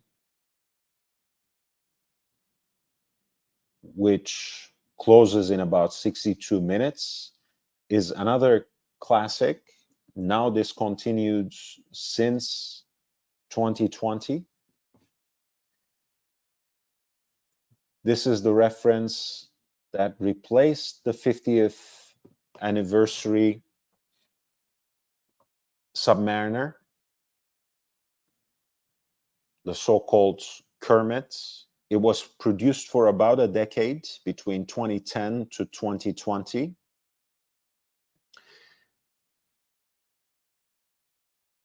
Not only did it introduce to the Submariner a green ceramic bezel, replacing the aluminum bezel of the Kermit, it also came with a green sunburst dial, which matched it, which complemented it. When it first came out, it was quite controversial, I have to say. The opinion was quite divided, but I think it was mostly because people saw it on paper, thought about it as an idea rather than experiencing it in person.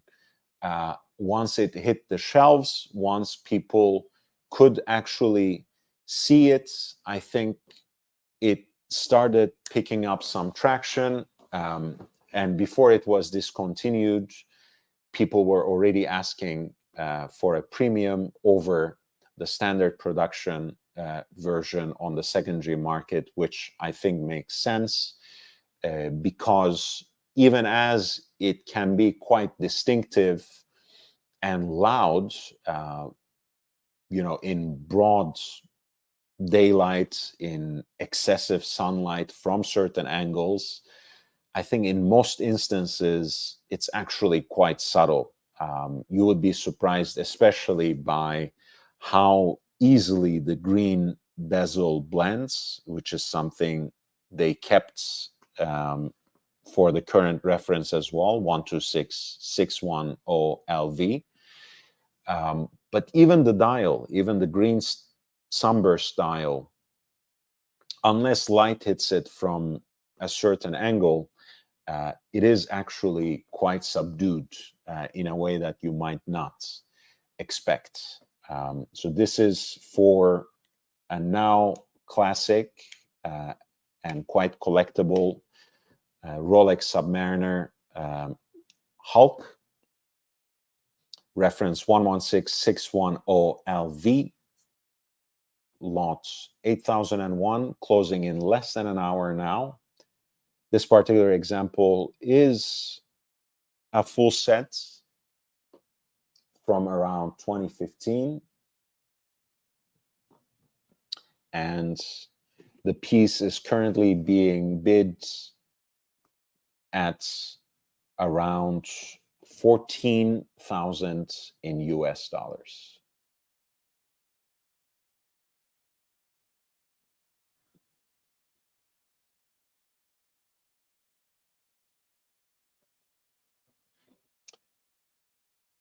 By the way, we are nearing the 2 o'clock mark, the halfway mark of the live show today. I am going to go until midnight, but please help me boost the numbers a little bit by hitting the like button if you haven't already. I really appreciate it. I really, really appreciate your presence and support all the members, of course, simply by being there and being members and paying their dues on a monthly basis, keep this channel going, and they have access to a lot of interesting exclusive content.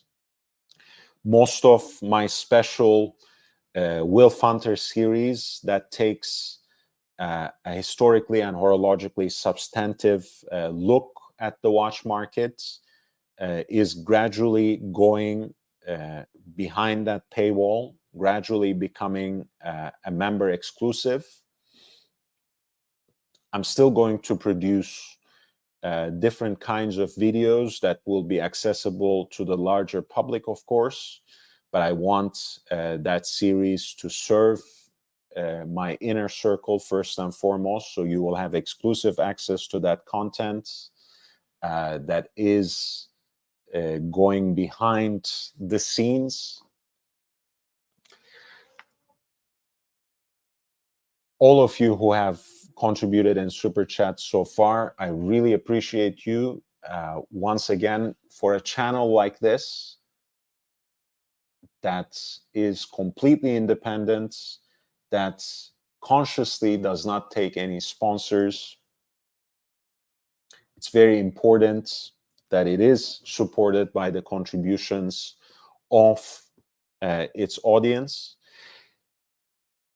I am, after all, at your service. The reason I choose to stay like this is so I can not only express my own opinion as freely as possible, but also speak in a way without constraints to help you find the best value both at retail and on the secondary market by arming you with as much information as possible.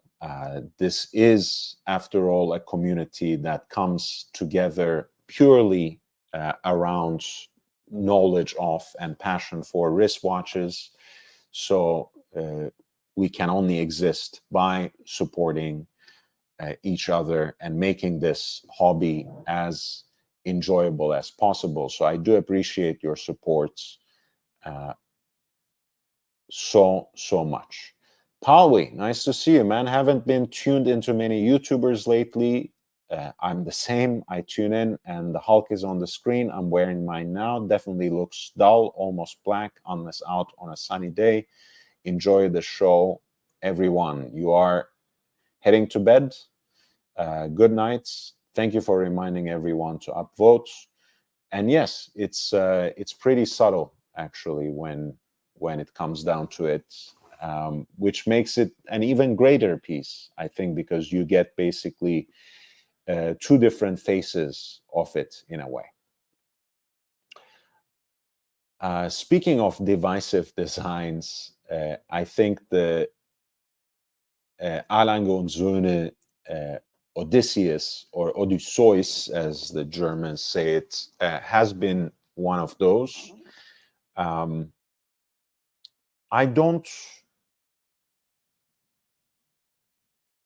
actually don't disagree with people who don't necessarily like this design. They don't find it sporty enough. They don't perhaps find it accessible enough. But one thing that you can't blame Lange for is copying any particular design that belongs to this genre. I think the Odysseus is one of those watches that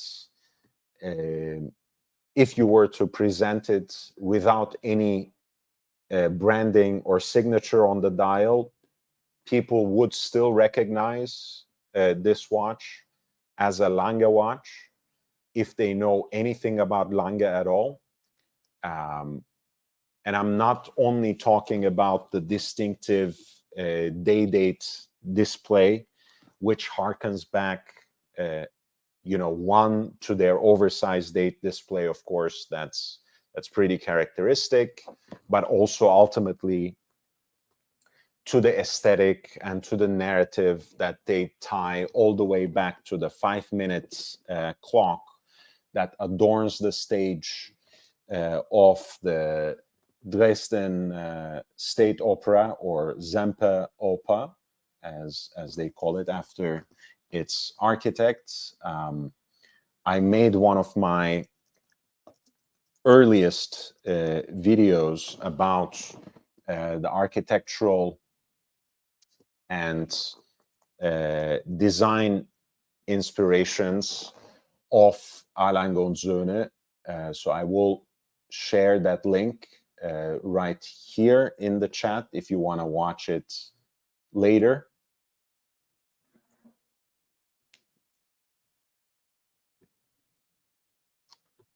I'll take a short break here while you are looking at this white gold example of the Odysseus. I have to say I actually like the Odysseus in white gold quite a bit. I actually do like the presentation of the watch on a rubber band and even a leather strap. I just wish that the dial was as interesting on this precious metal version as it is on stainless steel, but we will talk more about it momentarily when I come back. Thank you for your patience. Please hit the like button if you have not already. I'll be back in 2 minutes.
Okay, we are back.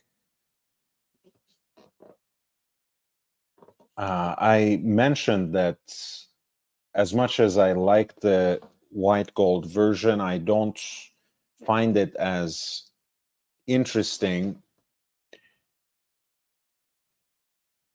as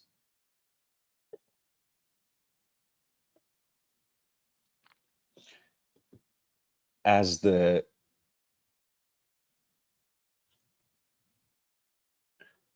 stainless steel example, because the stainless steel piece, and I'm not just talking about the color of the dial, right? I actually don't mind the monochromatic scheme here, but I feel there's just something missing from the center of the dial and even the center of the subdial, which has kind of like a subtle texture, maybe.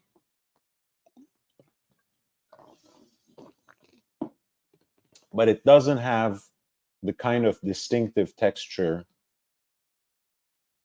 that the stainless steel, that the blue dial of the stainless steel version has, as you can see here.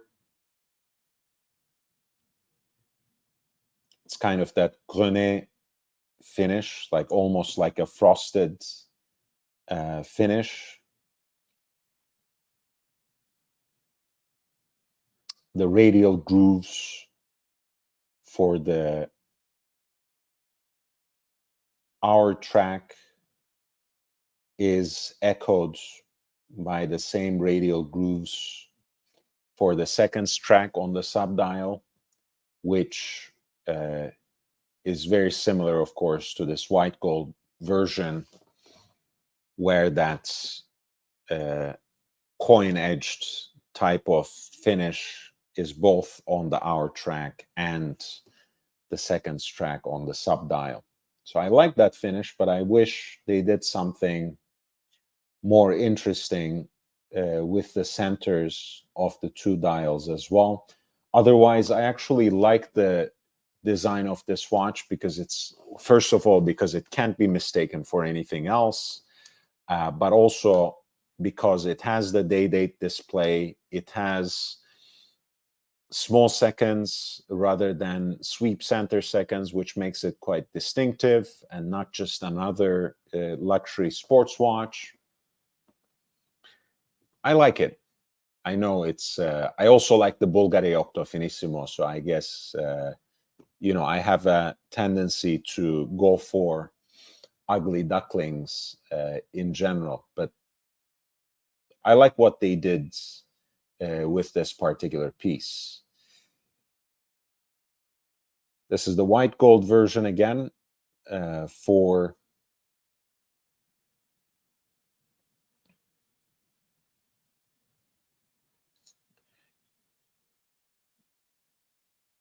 on the rubber bands,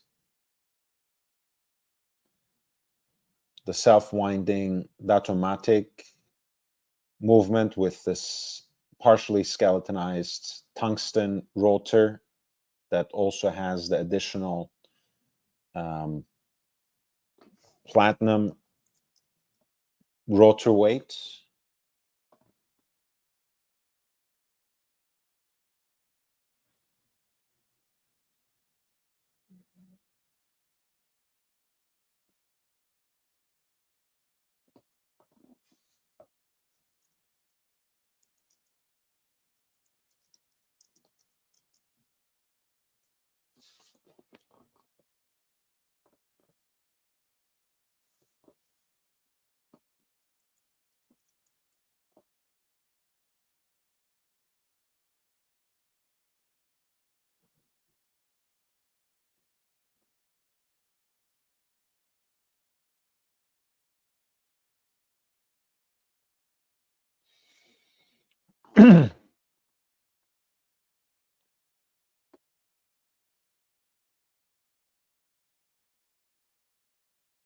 There's a full balance bridge on this movement, not just a balance cock. So it's it has kind of additional shock protection compared to many other Alan Gonzune movements, and that balance bridge integrates more of a wavy hand engraved motif compared to the more floral pattern of the decoration that is used in other Alan Gonzune watches. The watch is actually water resistant up to 120 meters. I think the movement is also very nicely decorated with kind of perlage, the circular graining that decorates the base plate of the movement, and the distinctive broad glashütte ribbing that distinguishes the bridge. I think this is a very nice piece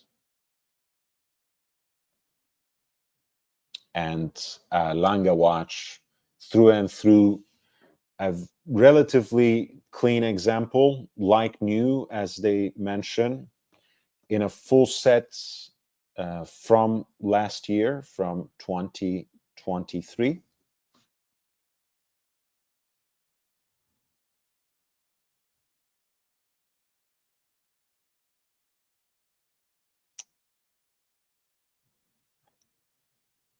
and it is currently being bid at around 38,000 US dollars, with now less than an hour to go, more like 50 minutes. That was lot 8008 for a white gold Alangonzone Odysseus.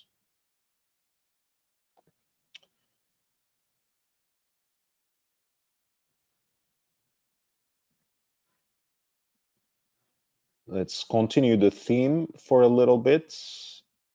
We have at lot 812 a pink gold Lange 1 with the reference number 191032. This particular example is from around 2017. Comes in the classic size of 38.5 millimeters.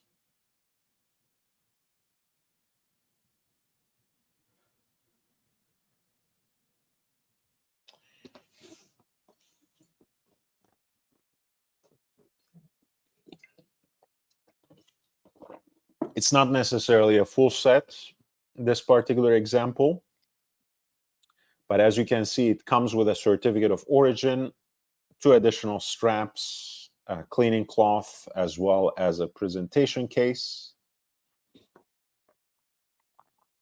This particular piece belongs to the generation that has the new movement,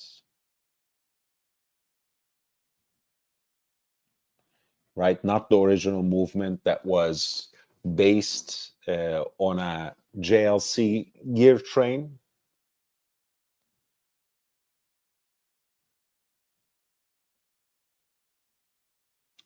I think the most important improvements that you would experience on a daily basis, the most significant one is the more instantaneous and exact jump of the dates at midnight.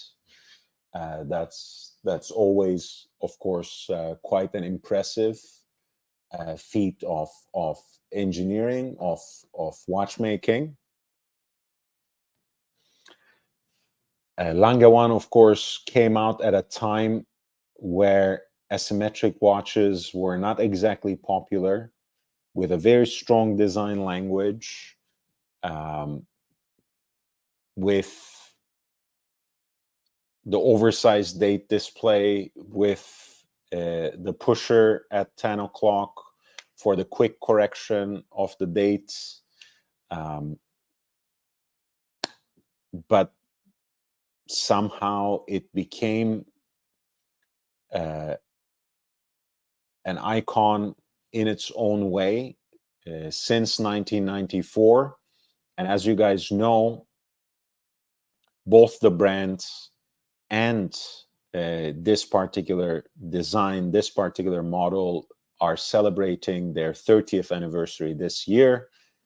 It also happens to be the 25th anniversary of their chronograph, which is legendary in its own rights, the Datograph. So let's see what they will come up with at this Watches and Wonders. I think they will focus on Lange 1, at least for the Watches and Wonders, even though they might come up with an interesting release for the Datograph later in the year as well. I think the silver dial is actually a great complement to pink gold. There's, for me, especially for this asymmetric dial and the Teutonic design language, for me, there's a lot of attraction to a white metal Lange, but I think, again, the pink gold version looks quite lovely with the silver dial here.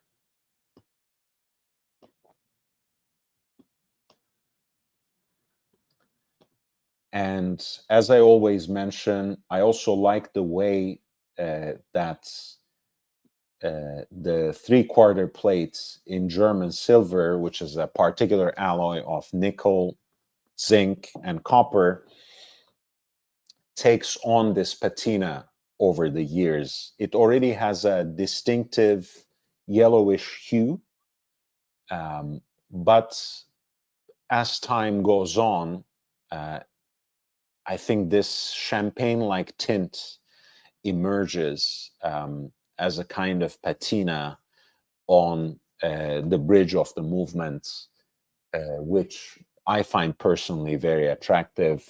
Of course, beyond all the bells and whistles of the beautiful decoration that distinguishes Alangonzune watches in terms of their movements, in terms of what you can glimpse at through the exhibition case back. The rubies that sit in gold chaton, the heat blued screws, the broad and distinctive ribbing on the bridges, the circular graining on the base plate, the freehand engraving on the balance cock, the swan neck regulator. Of course, everything is quite beautiful, but I also like the distinctive way that that the German silver ages in. I think that that's quite attractive.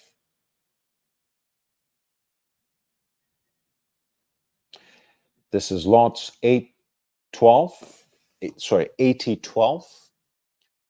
which closes in about 47 minutes. It's an A. Langonzune Lange 1, reference 191032, in pink gold with a silver dial, argenté dial, in the classic 38.5 millimeter in diameter. The piece is currently being bid at 140,000 Hong Kong dollars, which is right under 18,000 in US dollars. Let's see how this one goes, but it might end up being a decent enough deal, even after the buyer's premium, which again, I think speaks volumes about how the market is developing in this period of decline.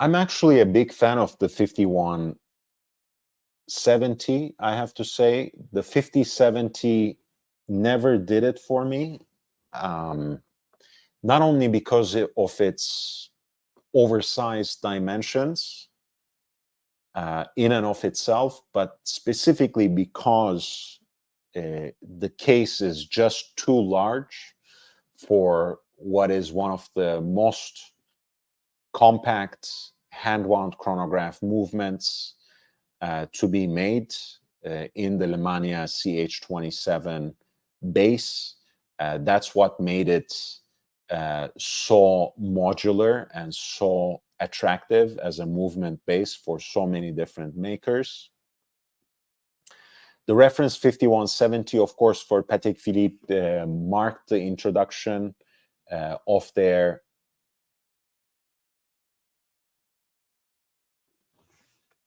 in-house movements in the manual winding caliber of CH29-535 PS, which would also serve as the base of their perpetual calendar chronograph.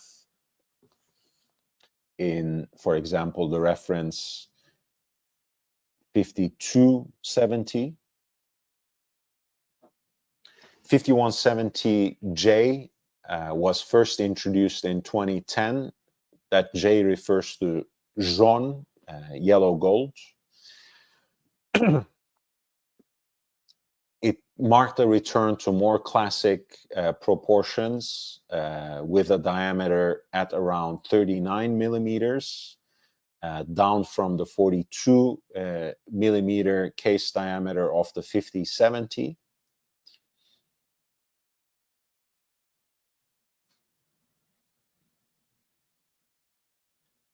It was produced for about 3 years. The yellow gold version was discontinued in 2013. The dial has a pretty classical design.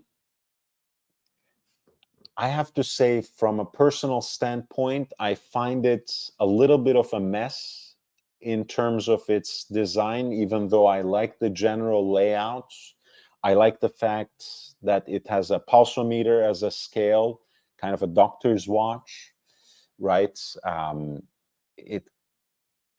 The pulsation scale, the pulsometer was designed to take the pulse of a patient, right? You get ready, you start the chronograph, count to 15 pulsations, and when you stop, where the chronograph seconds hands indicates the heart rate of your patient, the heartbeat of your patient.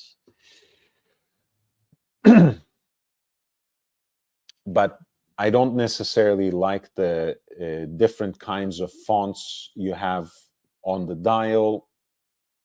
I don't think it creates a harmonious picture. I also don't particularly love the fact that the two chronograph registers are a little off center, are a little below that center point of the dial, which would align them with the crown. But I'm still overall a fan of the 5170, especially in yellow gold as it's classically presented here.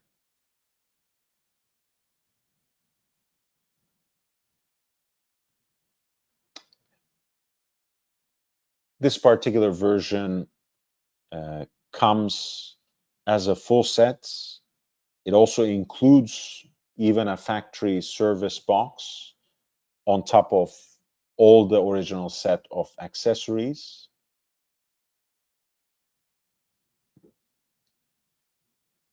(5170J) at lot 8022, with a little more than 50 minutes to go until closing. This piece is being bid at 240,000 in Hong Kong dollars, which translates to an amount a little above 30,000 in US dollars.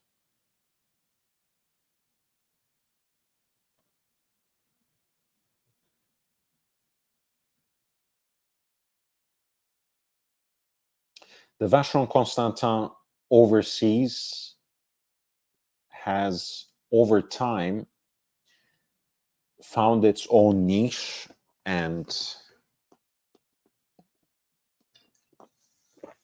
developed its fan base with the increased popularity of its third generation. You're looking at the first generation example of the piece in stainless steel with the blue dial. As you can see, some elements of the design are already there, but of course, the dimensions, the proportions, and everything else dictates that this watch is quite different than the overseas that is in current production. I would say, in terms of how it wears, it's more similar to the 222 and in this case, the 222 in stainless steel, rather than the current third generation overseas time and date piece in stainless steel, 37 millimeters in diameter.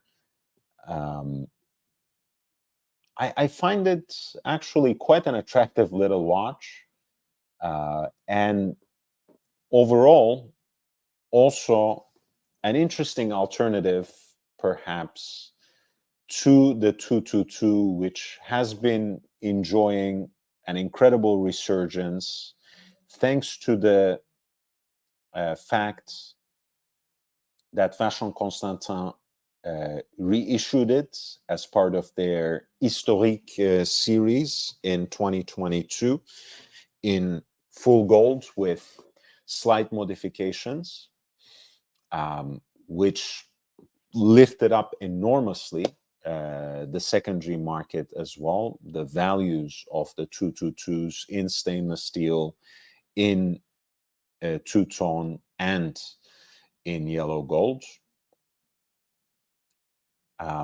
And the watch itself was never all that popular, right? It really needed the overseas to become popular and Vacheron Constantin to gain some sort of mainstream recognition to make that strong comeback. But the reason I mentioned that it's not popular is not to, not to diss it, but to emphasize how limited in number it ultimately remains. Because when there's no demand,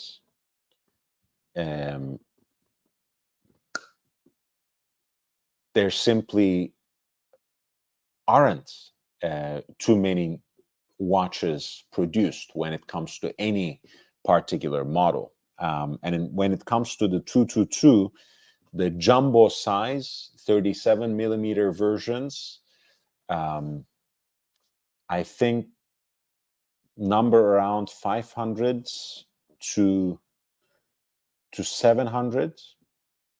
I think when all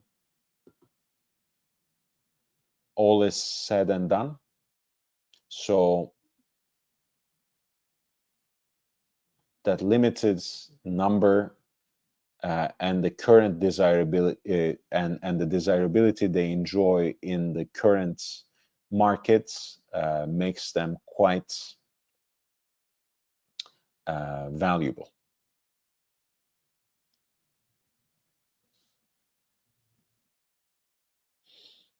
But the first generation of the overseas, I think, in stainless steel offers a pretty interesting alternative.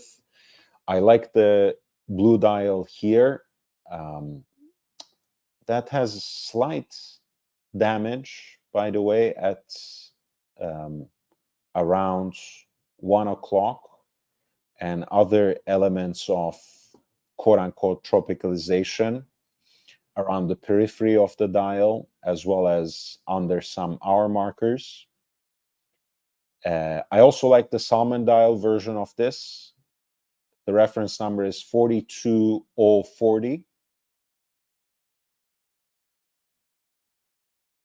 This particular piece has its original warranty papers, chronometer certificates, product literature, the presentation box, as well as its outer packaging. And it is currently being bid at with less than an hour to go at around 7,000 US dollars, which is very attractive and very interesting. I recently released a video on these pieces, so I will share the link right here in the chat if you want to take a look at them. The overseas first generation. Feel free to enjoy it. Leave a comment. Let me know what you think of it. And don't forget to hit the like button.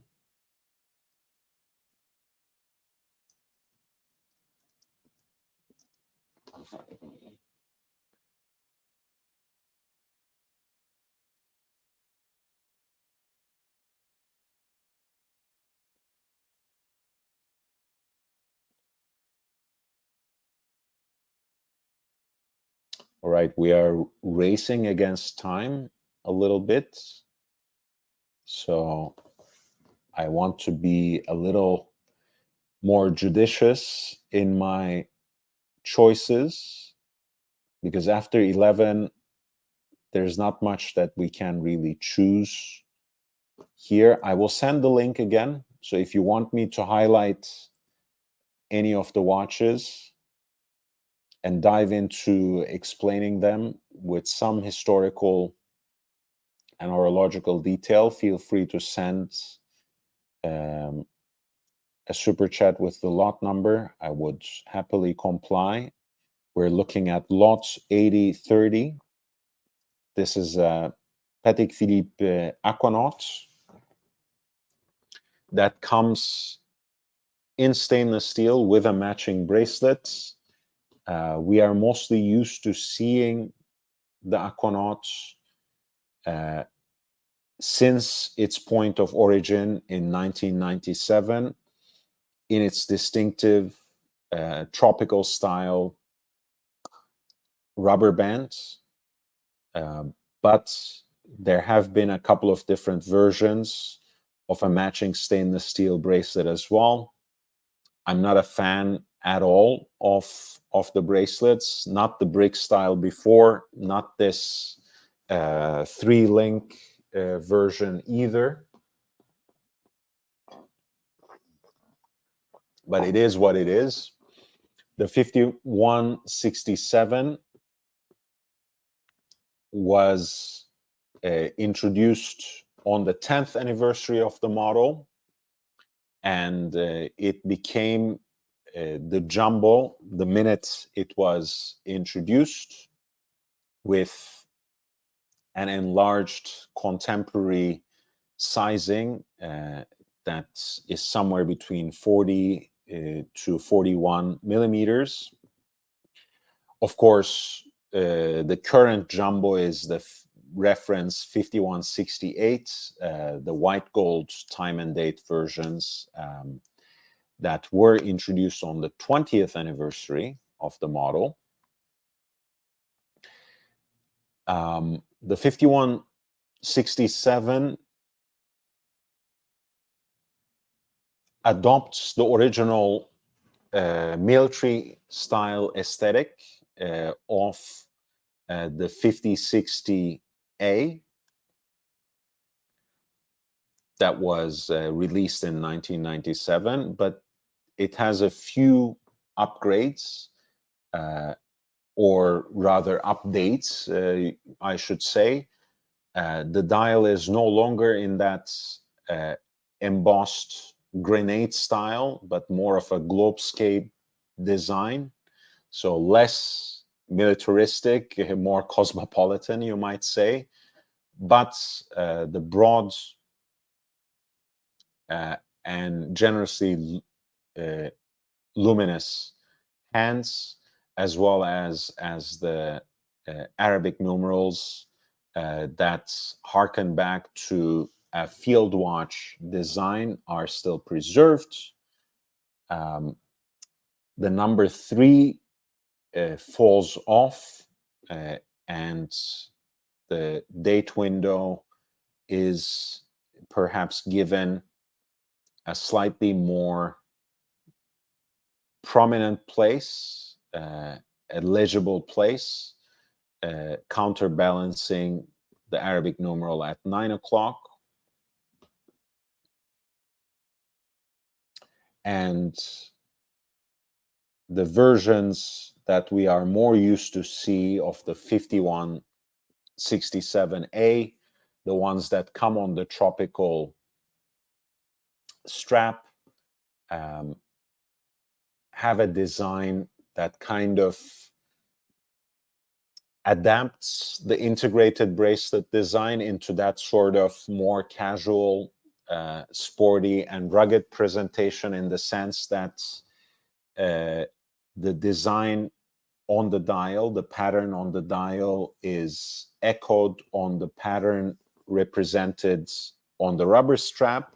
And in this case, unlike previous versions of the Aquanaut, with 5167, you have a rubber band that sits flush with both the lugs and the case.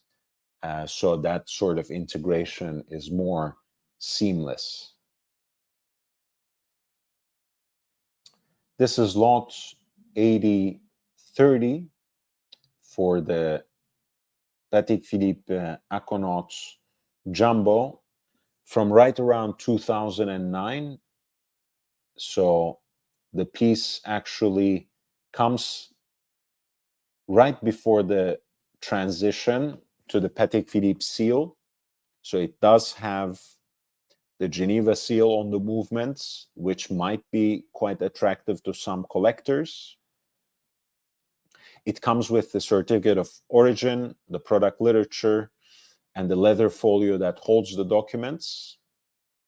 The box is not mentioned, so we'll have to assume that's all we are getting.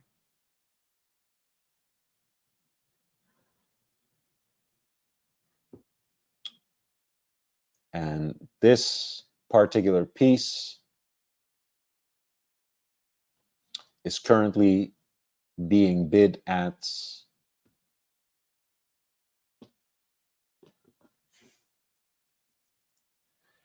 around 31,000 US dollars, roughly speaking, with about 45 minutes to go. That was lot 8030 for the Patek Philippe Aquanaut, reference 5161, line 1A, stainless steel Aquanaut on the matching bracelet from around 2009, with the Geneva seal on the movement.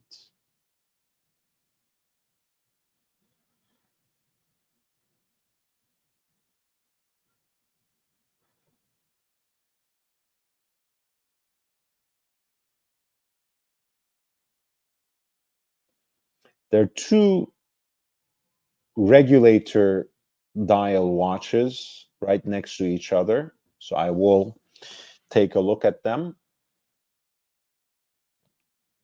Lot 8049 is of a reference that I really like, and you guys know that I can be somewhat picky when it comes to the contemporary Patek Philippe catalog. But the 5235, especially in this now discontinued white gold version, is a personal favorite of mine. I like the case design, which harkens back to the first generation of self-winding Patek Philippe perpetual calendars, the so-called padellone, or the large frying pan, reference 3448.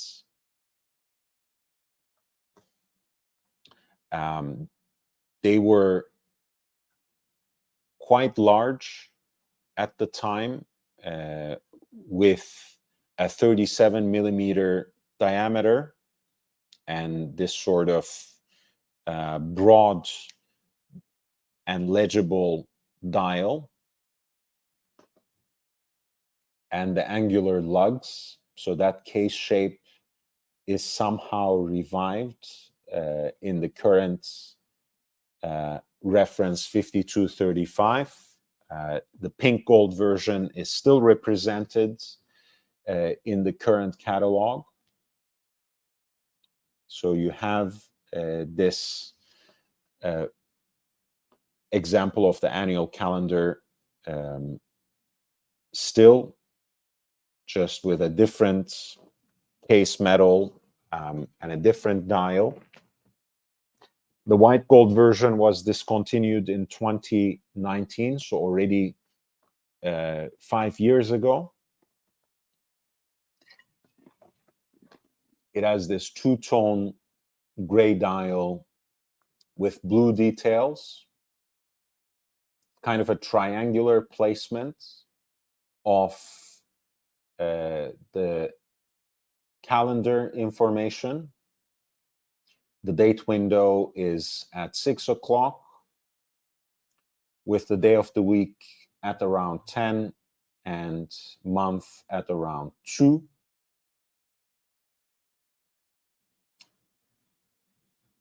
The hour hand is on a subdial at 12 o'clock, which is counterbalanced by the continuous running seconds on a subdial at 6 o'clock. And hearkening back to regulator clocks of the 18th century, which served as a point of reference for accuracy, for setting other clocks in workshops, in manufacturers, in railway stations, and beyond. The minute hand on this regulator dial is represented centrally and given that kind of prominence, since that was the marker of precision in the 18th century. However, aesthetically, this allows, I think, to me, a little more attractive and balanced presentation of the calendrical information. I'm usually not a big fan of the annual calendars that have all the date information between 10 and 2 o'clock. That's usually the case with the current lineup of annual calendars by Patek Philippe.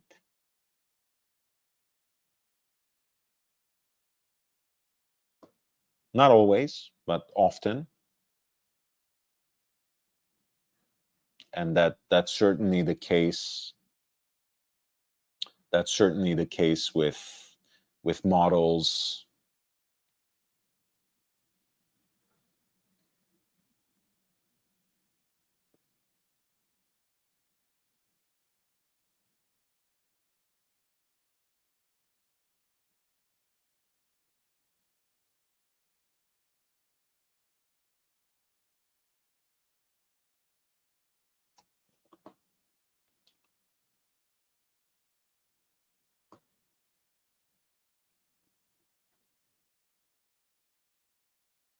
like the 5905, for example.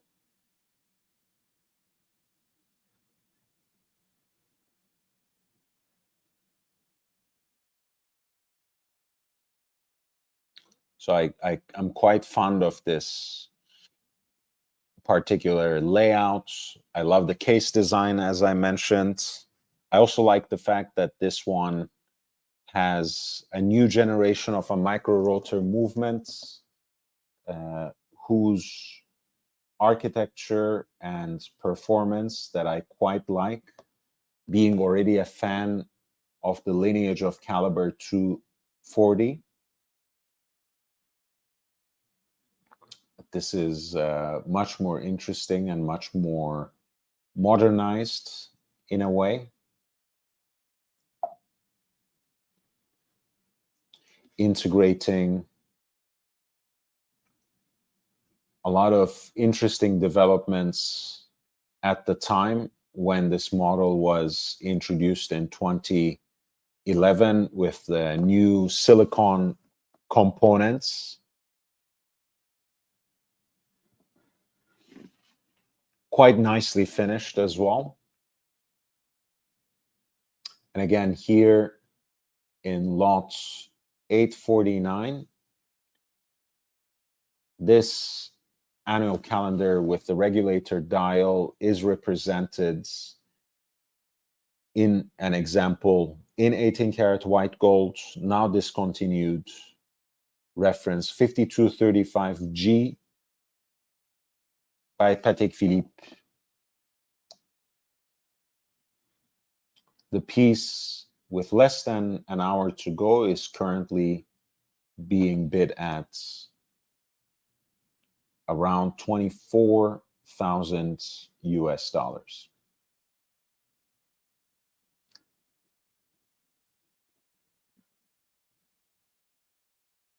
Again, it's basically comes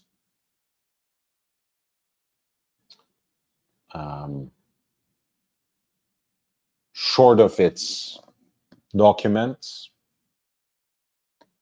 There's no mention of a certificate of origin or archival extracts, but it comes with the other accessories, including the product literature, the leather folio, the fitted presentation box, as well as the outer packaging.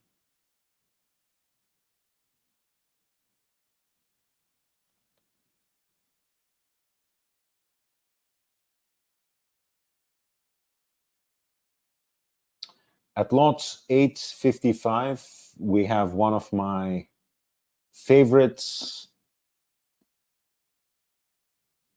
versions of the Rolex Daytona.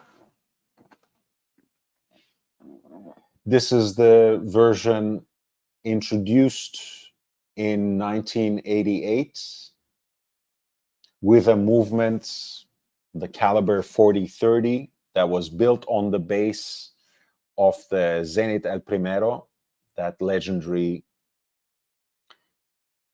self-winding chronograph movement, one of the first in the world.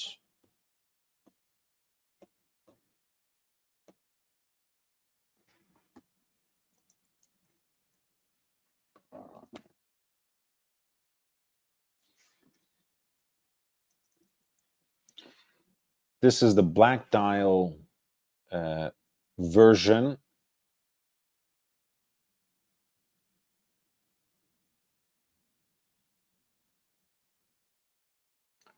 of that first generation of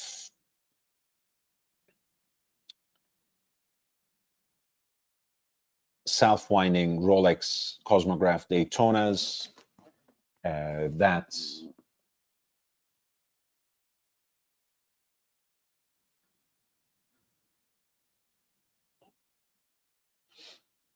that represented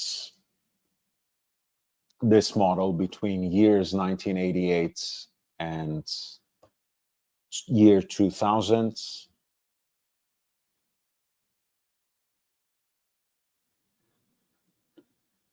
This particular piece also has one of those versions of the black dial, which largely come from 1994 and 1995, that are called Patrizi, after the famous dealer and auctioneer Osvaldo Patrizi, the founder of Antiquorum, who had a particular penchant for these pieces that had that distinct brownish discoloration on the outer rings of the chronograph registers, which apparently had something to do with the varnish that was used on what were originally silvered outer rings of those chronograph subdials.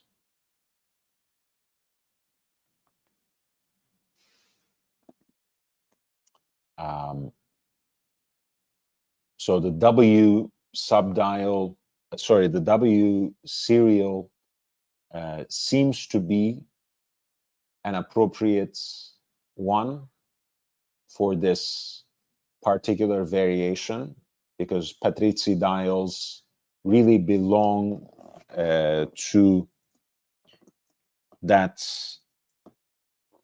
specific production period.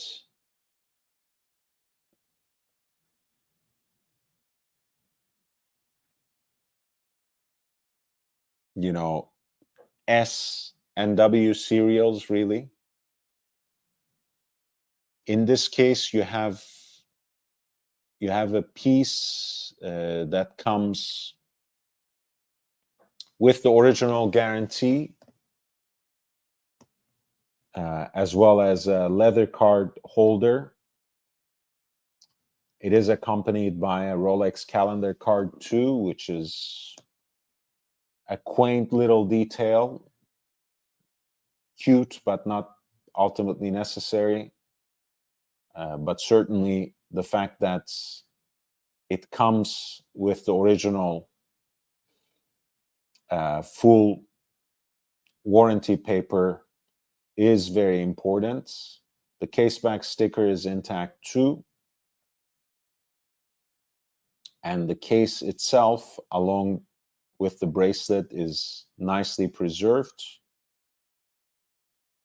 Lot 855, which is a Rolex quote-unquote Zenith Daytona, reference 16520 with the black Patrizzi dial.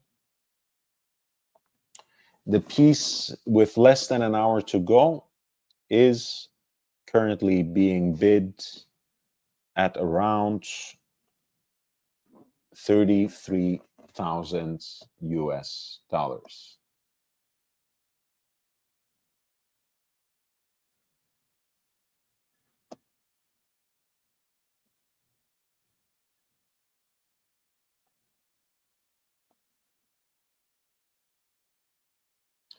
At 8061, we have an example of the Vacheron Constantin overseas from the second generation, from the generation that immediately precedes the current one.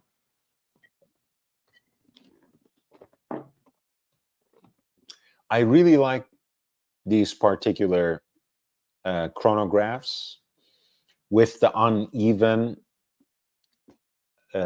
chronograph registers that give you the big eye at 3 o'clock for the 30-minute totalizer. I also like the oversized date display at 12 o'clock with that 2-digit, 2 guichet expression.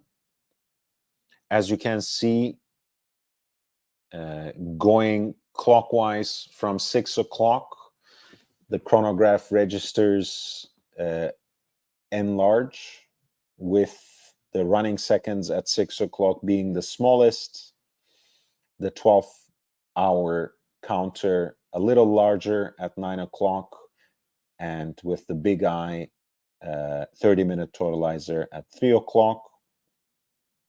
This is the version of the chronograph that is called Deep Stream at lot 861. It's a stainless steel case matched with a titanium bezel, which was a little different in the previous generation. More of a ship's wheel look than just hearkening to the design of the Maltese cross. And that titanium bezel is matched also with a distinctive anthracite gray starburst dial as well. This particular example is presented on a rubber strap, and it comes with the full set of its accessories.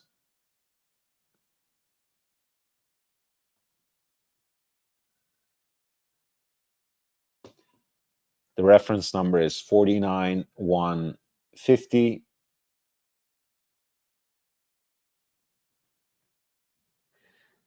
Of course, it can be matched with a leather strap and even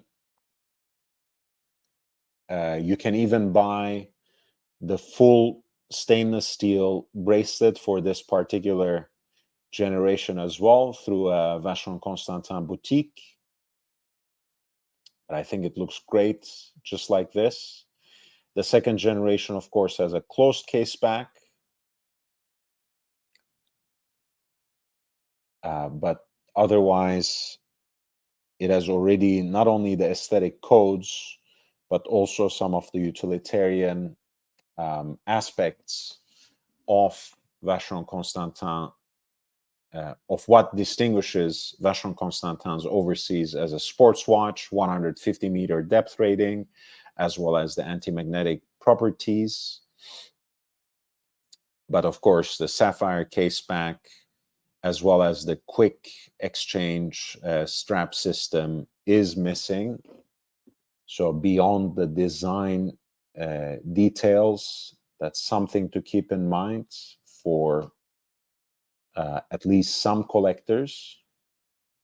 But otherwise, this is a very attractive and very interesting version of the Overseas. Quite distinctive from the current version of the chronograph, that it might actually be desirable to a certain kind of collector. I know Gary Getz, Gary G on Instagram, has one of these, exactly one like this, that he really loves, that he really cherishes as part of his collection. If you needed, another co-signature, a worthier endorsement than mine, than yours truly. This is lot 8061 for Vacheron Constantin Overseas chronograph from the previous generation.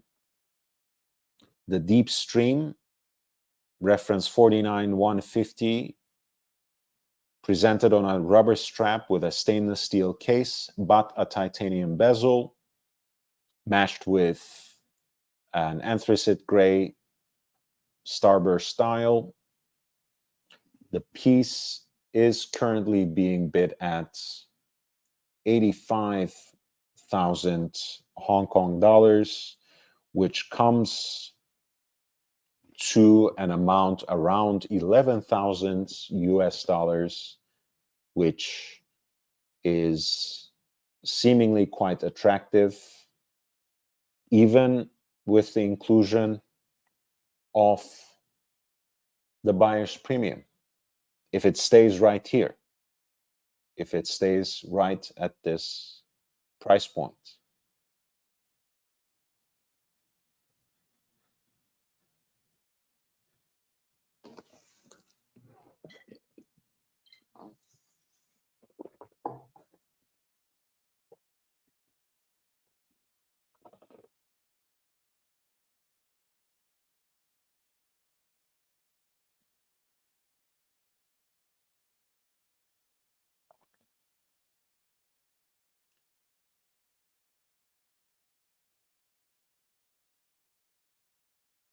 Here is another example of an aquanaut on the bracelet. 5066 basically represented the second generation. But unlike the 5065, the 5066 kept the original dimensions of 36 millimeter. It inherited the 36 millimeter diameter from the original 5060A. Of course, this particular version has an exhibition case back. You can see the Geneva seal on the bridge of the movement there as well. And it has that early version of the matching bracelet, which is more in the brick style. I like the aesthetics of that a little better than the bracelets, than the matching bracelet they currently have on offer for the stainless steel aquanauts, but not by much, to be honest. This particular example does come with an archival extract, which dates it back to year 2000.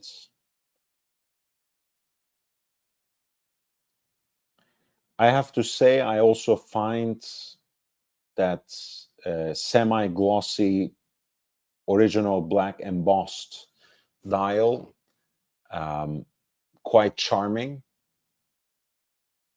I think it expresses the field watch style of the watch a little more obviously, let's put it like that. I like that.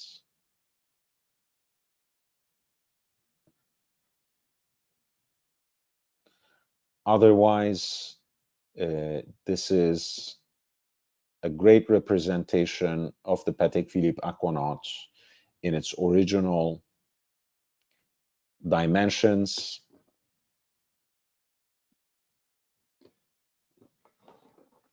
But of course, the 5066 is actually a second generation, which preserves the original 36 millimeter diameter, but adds to it an exhibition case back. And in this case, it is also matched with a stainless steel bracelet. Of course, you can always put it on a rubber strap as well.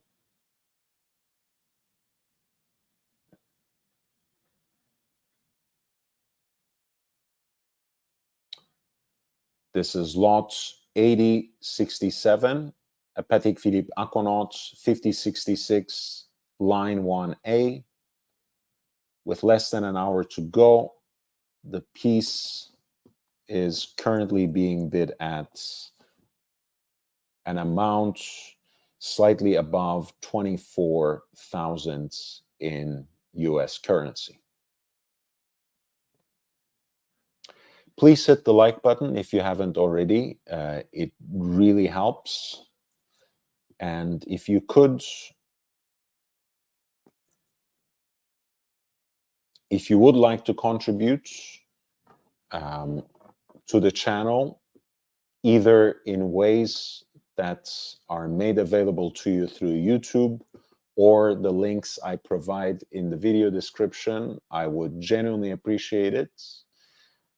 At the end of the day, this is a fully independent channel that's only at the service of its audience, trying to find for you the best value at retail and on the market, always trying to arm you with the best information. That also means I'm at the behest of my audience, since I'm not funded by gray market dealers or other at times sinister aspects of the industry. So any contribution is always appreciated. You're looking at one of my favorite pieces by H. Moser et Company, Moser watches, the Perpetual One.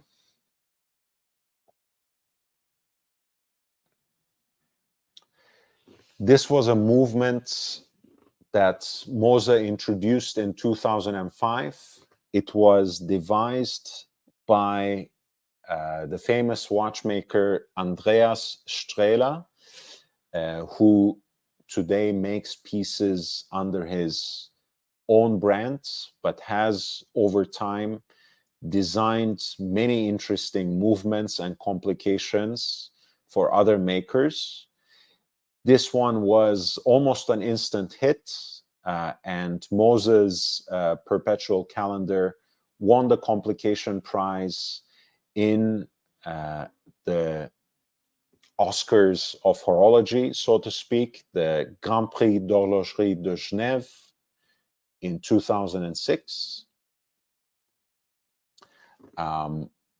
There's a lot that is quite distinctive about this perpetual calendar. First of all, it is presented as a foolproof perpetual calendar that can be corrected or adjusted back and forth without the possibility of breaking down or damaging the movements. The way that the information is displayed is quite simplified, which leaves you a very clean and legible dial. The date window is enlarged, oversized, very easy to read, and it's a so-called flash calendar. So the switch is instantaneous at midnight. That date display at 3 o'clock is complemented by a micro hand that is centrally deployed, and that's very discreetly gives you a reading of the month as well, since you have not only 12 hours around the dial represented by 12 markers, but also 12 months in a year. So that's a handy solution. The subdial at 6 o'clock is for the seconds. At 9 o'clock, you have a power reserve indicator that also acts to visually balance the date window, I think. The funky blue dial is quite a nice complement to the slightly oversized 18-karat white gold case here in 41 millimeters of diameter.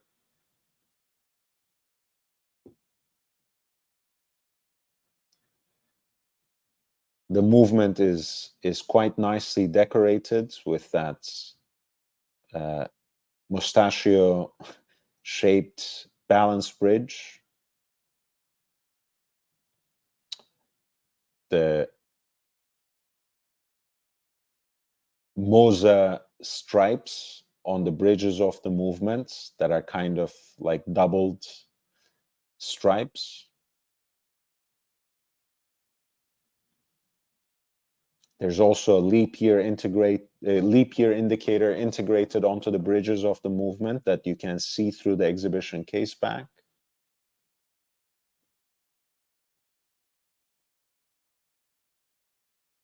This particular piece is very nice and clean, well preserved. I really like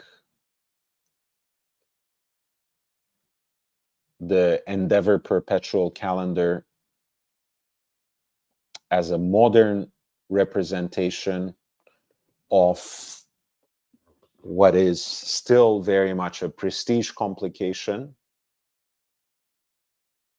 And it's particularly striking and very much signature moza in this combination of a slightly oversized contemporary white gold case and its funky blue dial. Lot 875 for a moza Endeavor Perpetual Calendar, which comes with the full set of its original accessories as well as an additional leather strap. With less than an hour to go, lot 875 is currently being bid at around $20,500.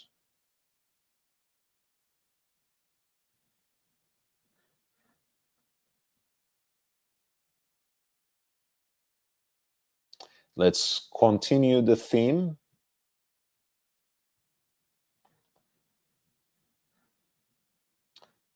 We have an Endeavor Tourbillon Concepts.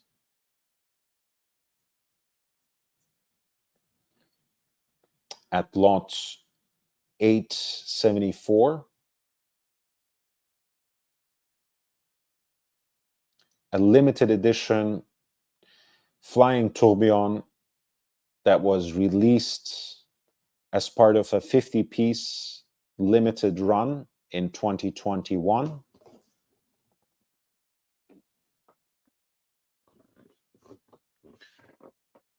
The dial displays the falcon's eye material in its full glory.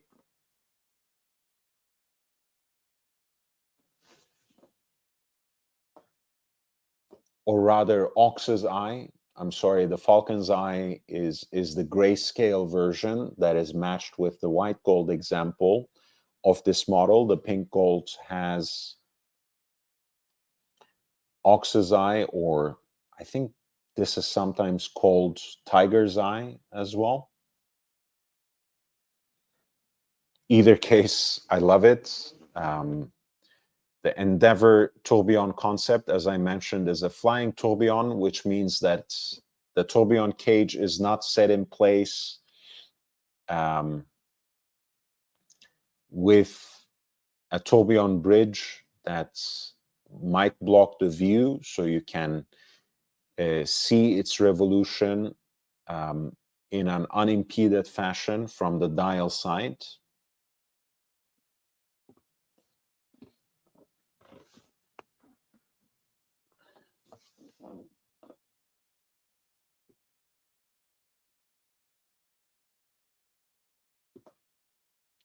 And as you can see, there's no branding, no signature, no indices or other markers or any writing for that matter on the dial.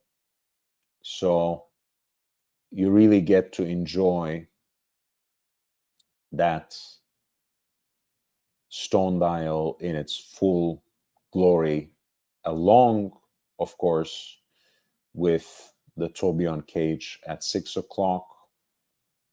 Here's a look at the self-winding movement,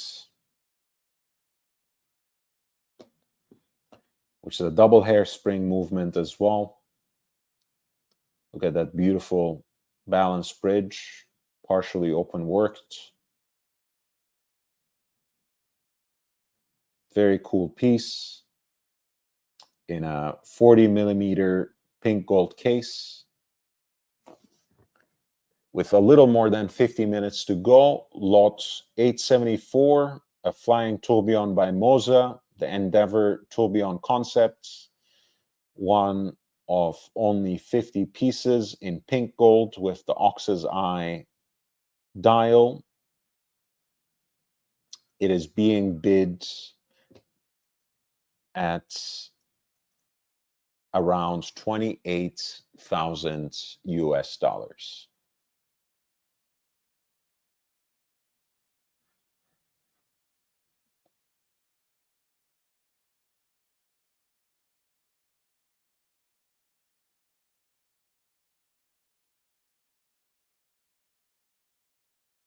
Let's continue the theme a little bit. We have another tourbillon piece with a very distinctive design. Also a limited edition, this time one of 30.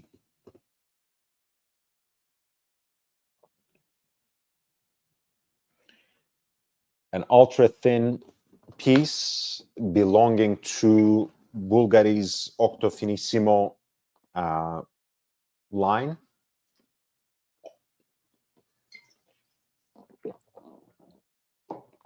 With an ultra-thin black DLC coated titanium case, combined with a Bulgari textured rubber strap.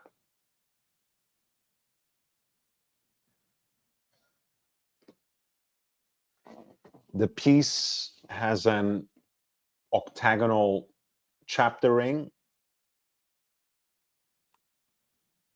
that provides a nice red accent, both against the open worked parts of the movement and the black DLC coated titanium case. The hands are also in a similar shade of red, and they are skeletonized to allow you a distinct view of that open worked movement. The piece comes with a full set of its accessories, which includes that distinctive proprietary shaped loop.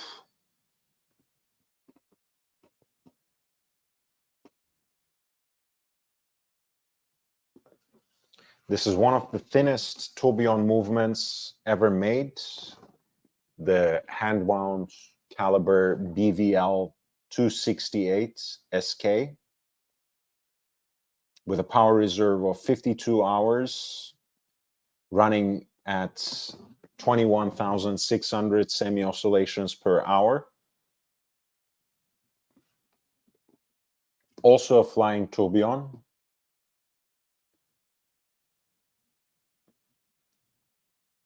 Which means you have an unimpeded view of the tourbillon cage at 6 o'clock.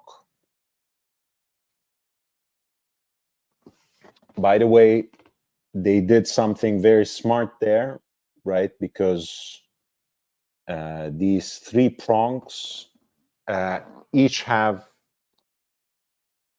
a screw, of course, but one of those screws is actually,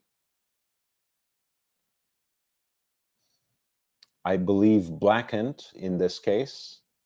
So it serves as a second hand as well.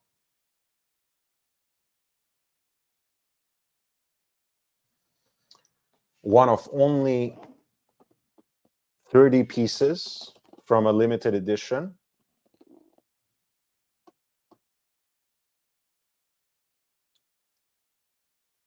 This is the Bulgari Octofinissimo Flying Tourbillon skeleton in a DLC coated black titanium case, presented on a textured rubber strap, lot 8079, with about 53 minutes to go. Reference 103535 is currently being bid at $260,000 in Hong Kong dollars, which is a little more than 33,000 in US dollars. That was lot 879.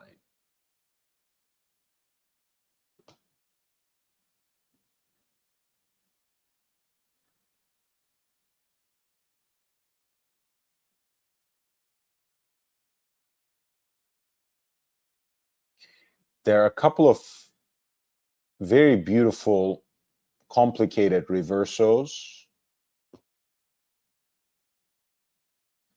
from those 500-piece limited editions in 18 karat 5N pink gold. You guys know I'm obsessed with those. So I will talk about the two of them. I also want to share a link to a recent video that I published in public, and that is eventually going to be back to member exclusive.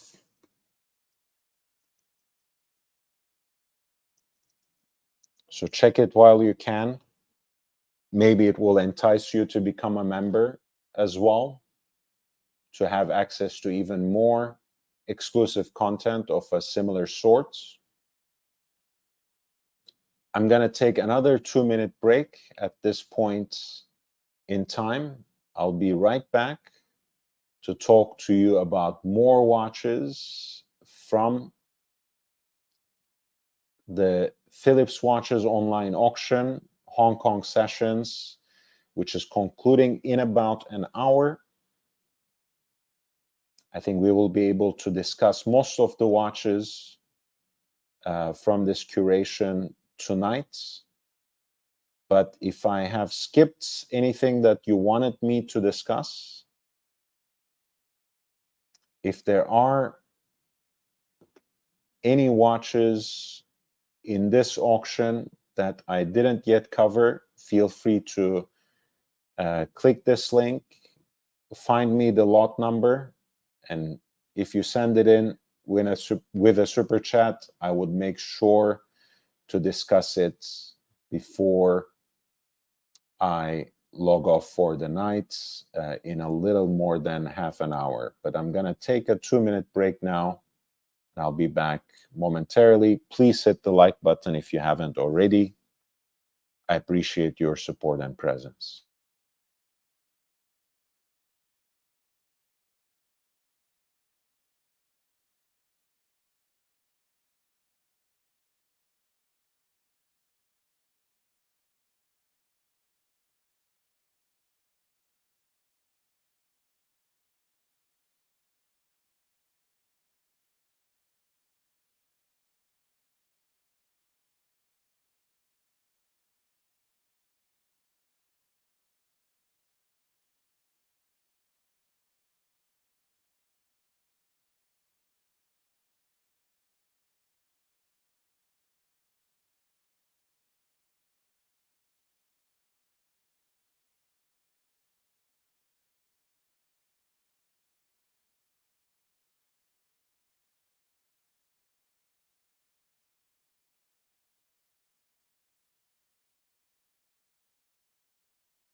Okay, we are entering the last stretch, so it seems only fitting that I talk about some watches that I love dearly,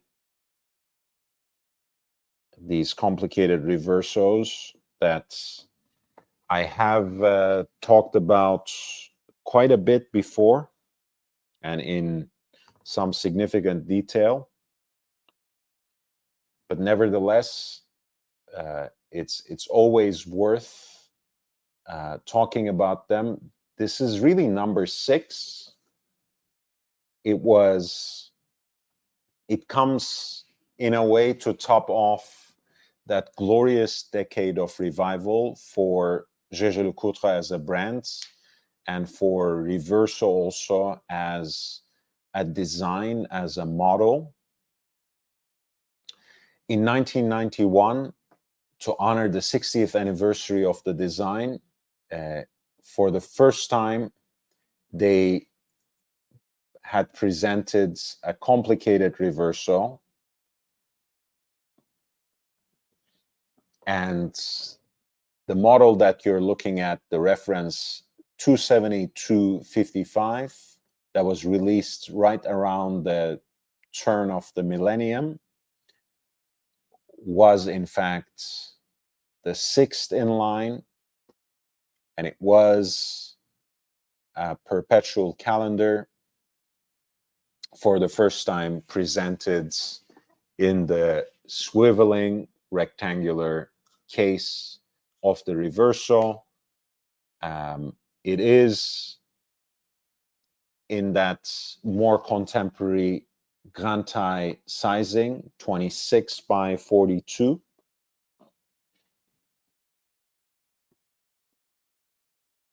As with most pieces from this series, it is relatively discrete. On the recto side, of course, it has that applied JL logo at 12 o'clock, running seconds on an oversized subdial at 6 o'clock, a leap year indicator with the name of the complication completes the picture on that part of the dial. There is also a night and day indicator at around 1 o'clock of the rectangular dial. Both of these, of course, are important indicators when you are setting the perpetual calendar, when you are correcting the dates on a perpetual calendar. So it makes sense to have them on the primary dial, on the recto side, so to speak. On the verso side, against this beautiful guilloche backdrop, you have a French calendar with 2 dials in the lower half, which are for the month and day of the week, and a fan-like scale for the retrograde date indicator that is in the form of a downward-facing crescent, which also surrounds a moon phase indicator. I think a beautifully presented version of the perpetual calendar. Very classic looking, but also quite contemporary, only in a way that Jaeger-LeCoultre Reverso can balance those 2 ends of the spectrum.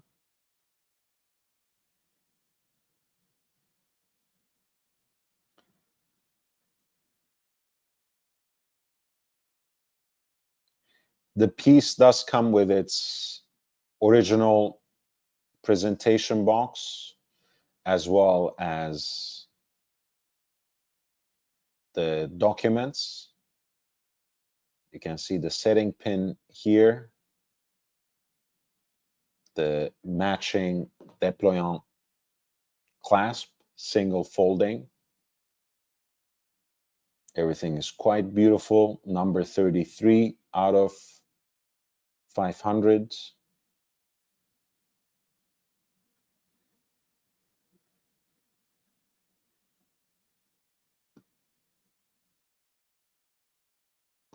That number is beautifully engraved on the case back as well.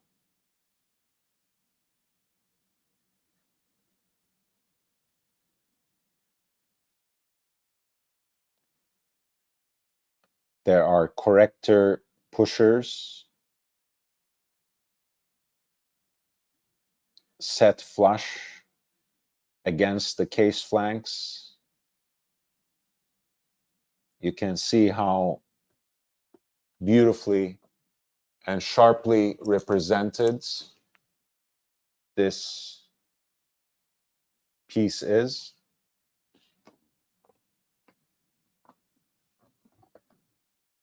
When you look at the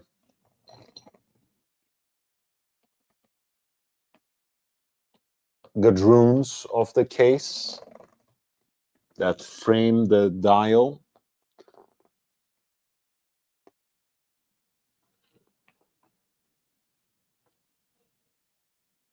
horizontally,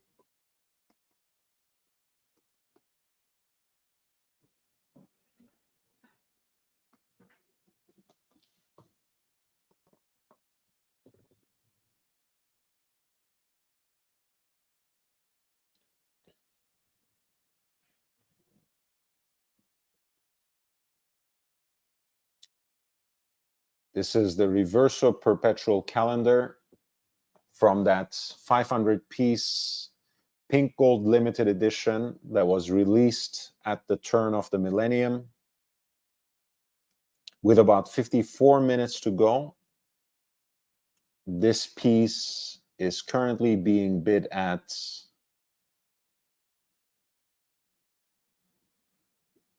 $170,000 Hong Kong dollars, which in US currency is a little less than 22,000. A very interesting situation indeed. This could be a decent deal for someone if the hammer price is the current price.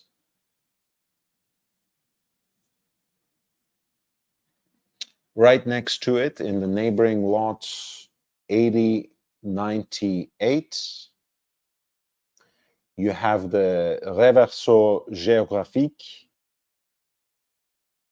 which is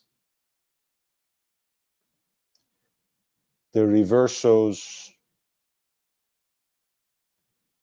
approach to a dual time watch, where you have, and you can even say world time in a way,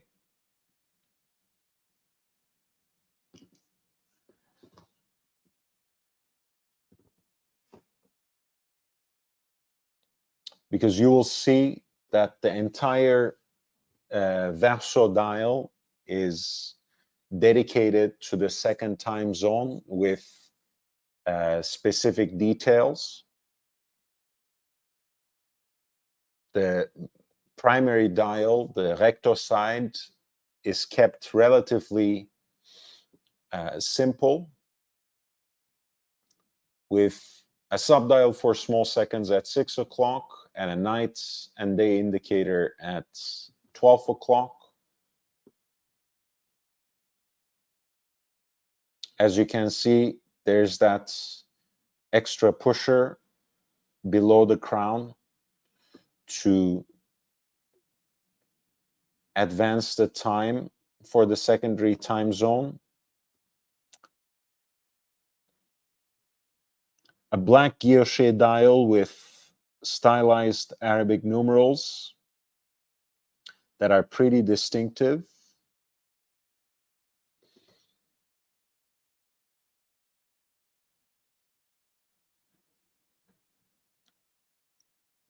Which you can set, by the way, for according to the city codes for GMT minus and GMT plus, and coordinate even with the day-night indicators on this side as well. I'm not a huge fan of the numerals on this black dial, on this secondary time zone side of the watch, but I'm a big fan of the complication, which on another occasion I can detail you, but it would take basically the rest of my time for tonight's broadcast, so I don't want to dedicate it to that. But I have to say, it is a very interesting and original way of both using the dual time and combining it to a certain extent with a world time display.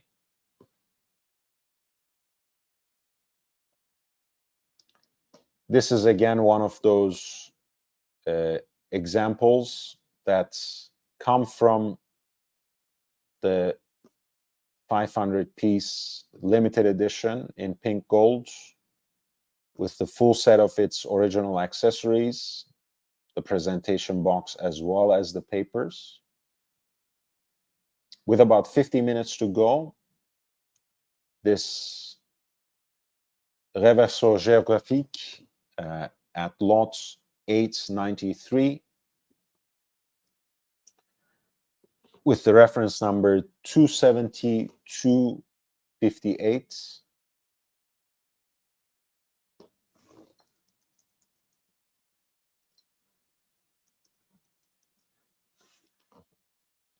It was released in 1998, so it was the fifth in this series that started with the 60th anniversary edition in 1991 and concluded at around year 2000 with the perpetual calendar. The piece is currently being bid at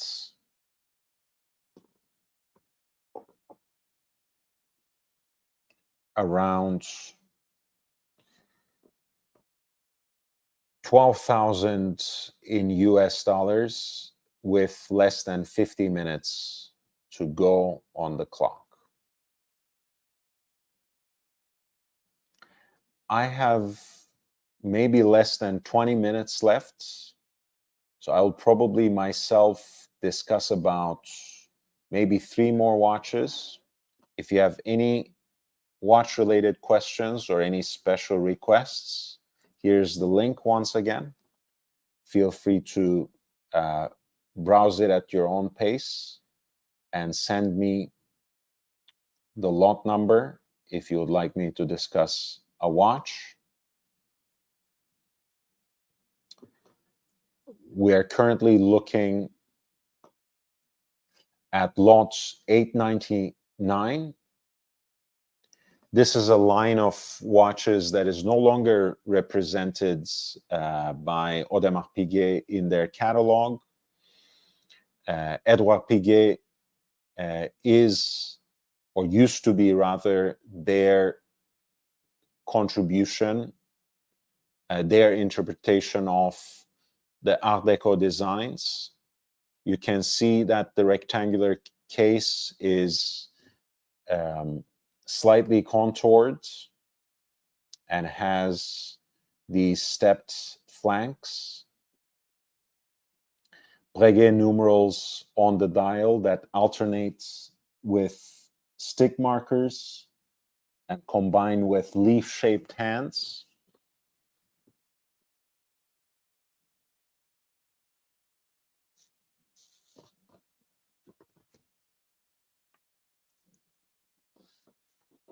A silver guilloche dial, an 18-karat white gold case, 29 millimeters by 38. This is a self-winding perpetual calendar.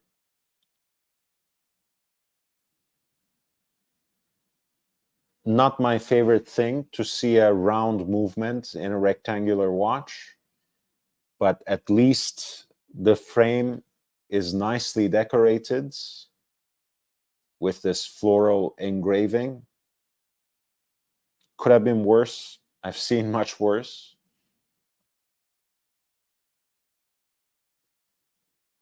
But the dial side is quite stunning and not really lacking in anything. You have a moon phase indicator at 6 o'clock. At 12 o'clock, the leap year indicator is surrounded by the subdial for the month. A pointer date at 3 o'clock is counterbalanced with an indicator for the day of the week at 9 o'clock. This is how the watch looks from the profile.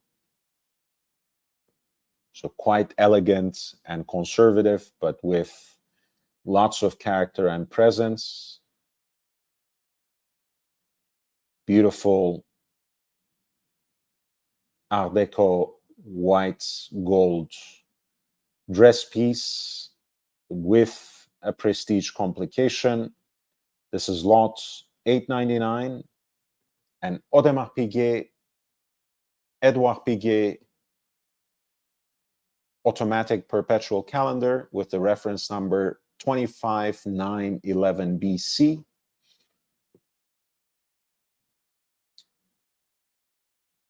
The watch comes naked, but on a proprietary leather strap, as well as the matching white gold pin buckle. With about 50 minutes to go, the piece has not yet attracted any bids, but the starting bid stands at a very attractive 11,500 in US dollars. So this could be a decent enough deal for someone. I think I will have the time to discuss maybe two more watches again, unless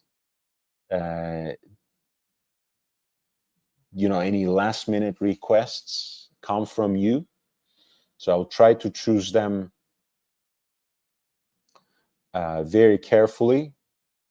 Maybe as a third, I will quickly integrate lots 8109, since we have already talked about the 5167A that was offered with a matching bracelet and from around 2009, which made it special in its own way. This particular one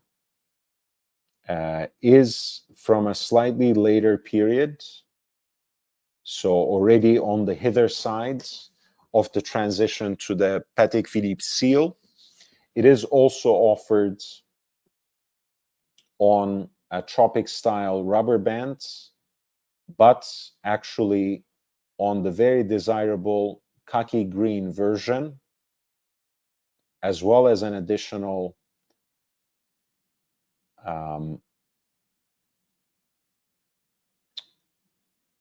black rubber strap too.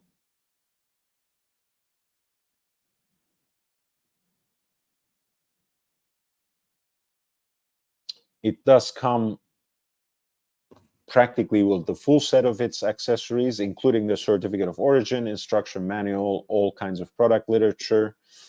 Again, not to forget the hang tags and leather folio, as well as the additional strap.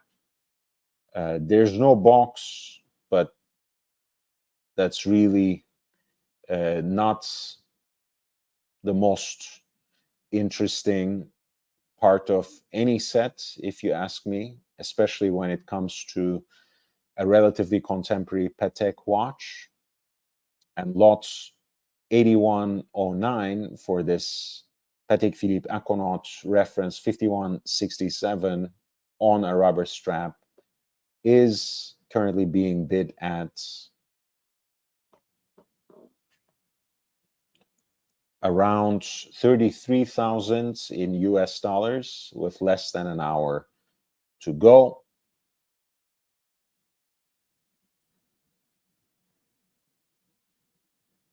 I have two more watches to discuss with you.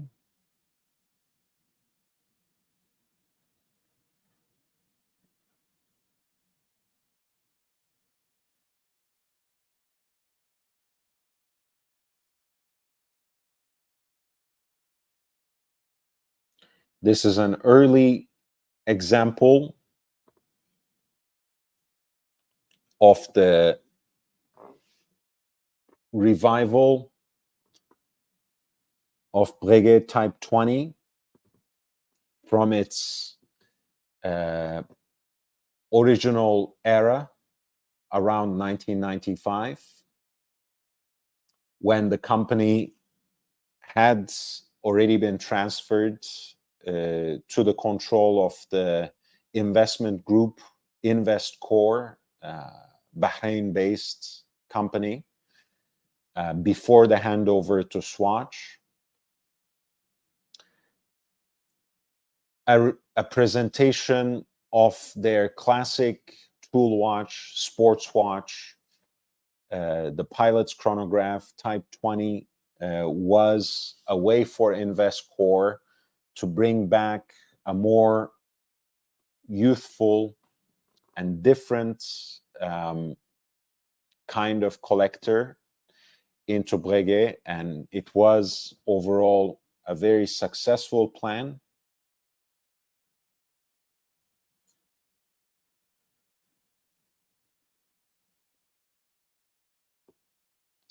These early examples of the reference 3800s, Aéronaval, the no-date version, the original version, are marked as water resistant up to 20 atmos, 200 meters, rather than the later versions, of which I have an example, which are marked 10 atmos, 100 meters. They're also distinguished by this gold cap on the crown. Of course, the dial is tritium with a beautiful yellow patina that is also matched by that previously luminous triangular pointer on the birotational pilot's bezel as well.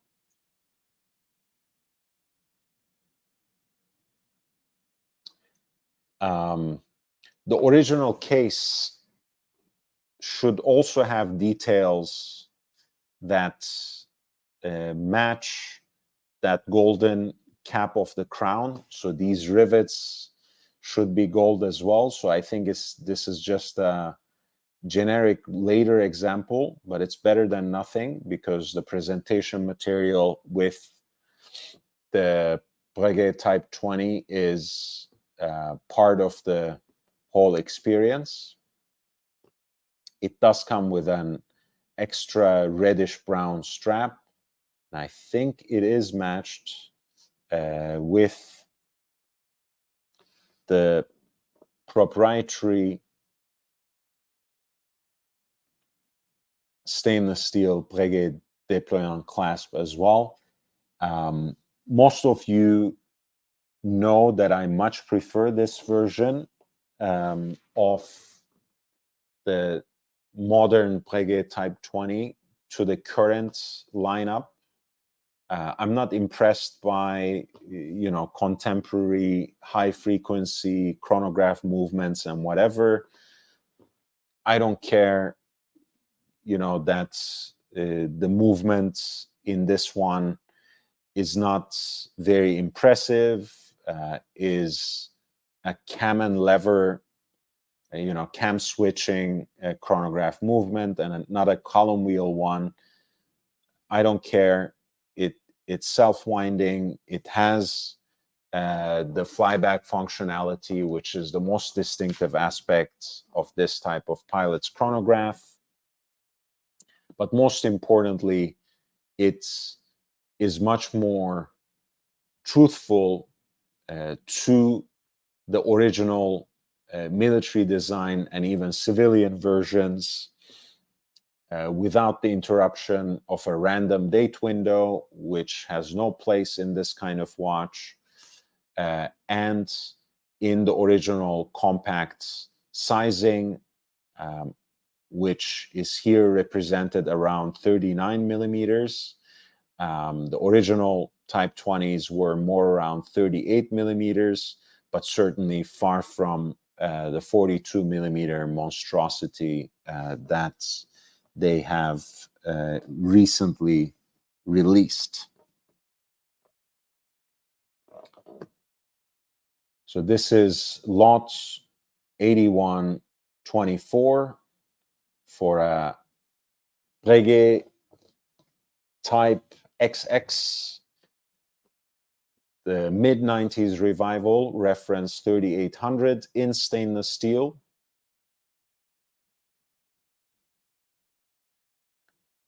With about 66 minutes to go, the piece is currently being bid at around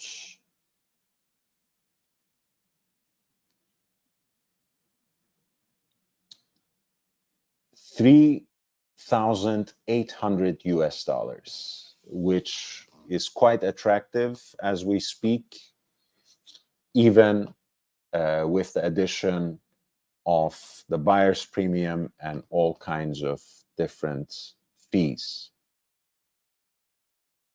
Professor, how are you doing? Hello, good morning. Sorry, I missed you. I think, did you wait for too long? No, no, no, thank you. You're very kind. How you been? It it's too early for me and it's too late for you. Yeah, more or less, but at least we somehow meet. So I'm very happy Thank you. that it happened. I have a question for you. Yes, sir. From all the auctions you have seen over the last few months, do you deduce that there is a softness in the market? And Absolutely. by how much? You remember that before things came to this level where we can, most certainly detect. I like calling it a crash. Others might say correction. It really depends on your perspective. Yeah, it's a Um, crash. let's let's It's look a at crash. what. Yeah, let's just use this as an example, right? You Hmm. remember when I got my Type 20, which was almost almost 2 years ago Yes. now. I got it at 4,000. Mine came with the bracelet. It was a later version with the luminova dial. um, it did also have the presentation box and whatever else. um, I ended up, since it came with the bracelet, I ended up paying almost $600 for the you know Breguet deploy buckle and whatever. But yes, I paid about $4,000. Hmm. Now, at that time, if you were to buy a piece like this at an auction, which they wouldn't even quote unquote deign to put these kinds of things onto auction, right? Because it wasn't hype enough, it wasn't popular enough, it isn't fancy enough, so on and so forth. So you wouldn't see this kind of piece even in a Phillips auction. But if there were, they would most probably be selling at seven, $8,000 and possibly more, especially for an earlier example like this. Now there's a chance that this might hammer under 4,000. And I understand there's premium, there's other fees and whatever else, but you couldn't even imagine something like this hammering around this price point. Um, and again, I'm not using it as an anecdote, just an example of all these things that we have been looking at even tonight. Because Phillips has been famous for, um, choosing surefire sale pieces, a lot of hype pieces, and having that incredible stretch where they sold every single thing in every single one of their auctions. That's no longer the case. And even in their auctions, you see these kinds of results. What other example or proof you need, right, Professor? Yes. Yes. What do you I, think? I, th- no, I agree. I mean, look, it was a bubble. It was a bubble and it burst, like all other bubbles. Nothing more to it, nothing less. Yeah, I think that's a very fair assessment. um, Again, I am reminded by your own um, reminder for us, by your own suggestion that we should shy away from scandalized expressions like oh, the world is coming apart. You should sell all your watches, ideally to some of these same gray market profiteers who were Mm. price gouging at the height of the markets, and now they want to buy everything on the cheap. So we Mm. don't want to fall into that trap where we scare people, where we terrorize people into selling off their collection because it will be pennies on the dollar or something. But yes, most certainly that was a purple patch, perhaps once in a lifetime period for a lot of Swiss watchmakers. Like you said, a bubble, um, and prices are slowly but surely, and in certain instances, already coming back to levels that they inhabited before the pandemic, so before 2019. Yes, and this is how the watch market behaved in the pre-frenzy era. It Hmm. it was normal for the watch market to see a little bit of a premium in certain pieces, but mostly no premium in most of the pieces. Now, of course, you might ask, why is there demand? And why do we still have waiting lists and all these things Hmm. that retailers have? I mean, there are many reasons for that. One is that watchmakers do not still produce enough watches. And secondly, there is the tailwind effect, meaning those who didn't get a chance to have a watch before, they're still mesmerized, encapsulated, whatever you want to call it, thrilled by the fact that they might get a watch in the medium term. Can Um, you can I add one more thing to it, because I think there is something different, not only to the post-pandemic market, but in the way that the watch market developed. You might even say in the last decade, post internet slash social media, global awareness of wristwatches, of mechanical wristwatches, because we have truly entered into an era where there are simply many, many more people who are interested in mechanical watches, who collect mechanical watches globally. So those pieces that you have said, like, there were always pieces in the watch market that commanded some sort of a premium on the secondary markets, right? The Rolex Daytona is kind of the Ne Plus Ultra example of such a piece for a long time. So now for those pieces, the premiums are not just a little bit, they're quite a bit, sometimes, 100% over the list price, um, because there are only so many of them. And now there are two, three, sometimes 10 times more people who are interested in them. I would add that fine points into the detailed description that you have presented, Professor. there is more people with more money. I mean, that describes basically global economy Yes. in the last couple of decades.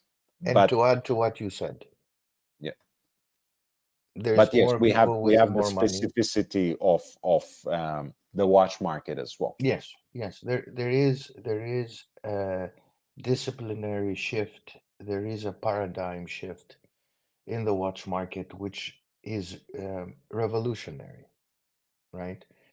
Oh, you're gone. Am I speaking to myself? No. Okay.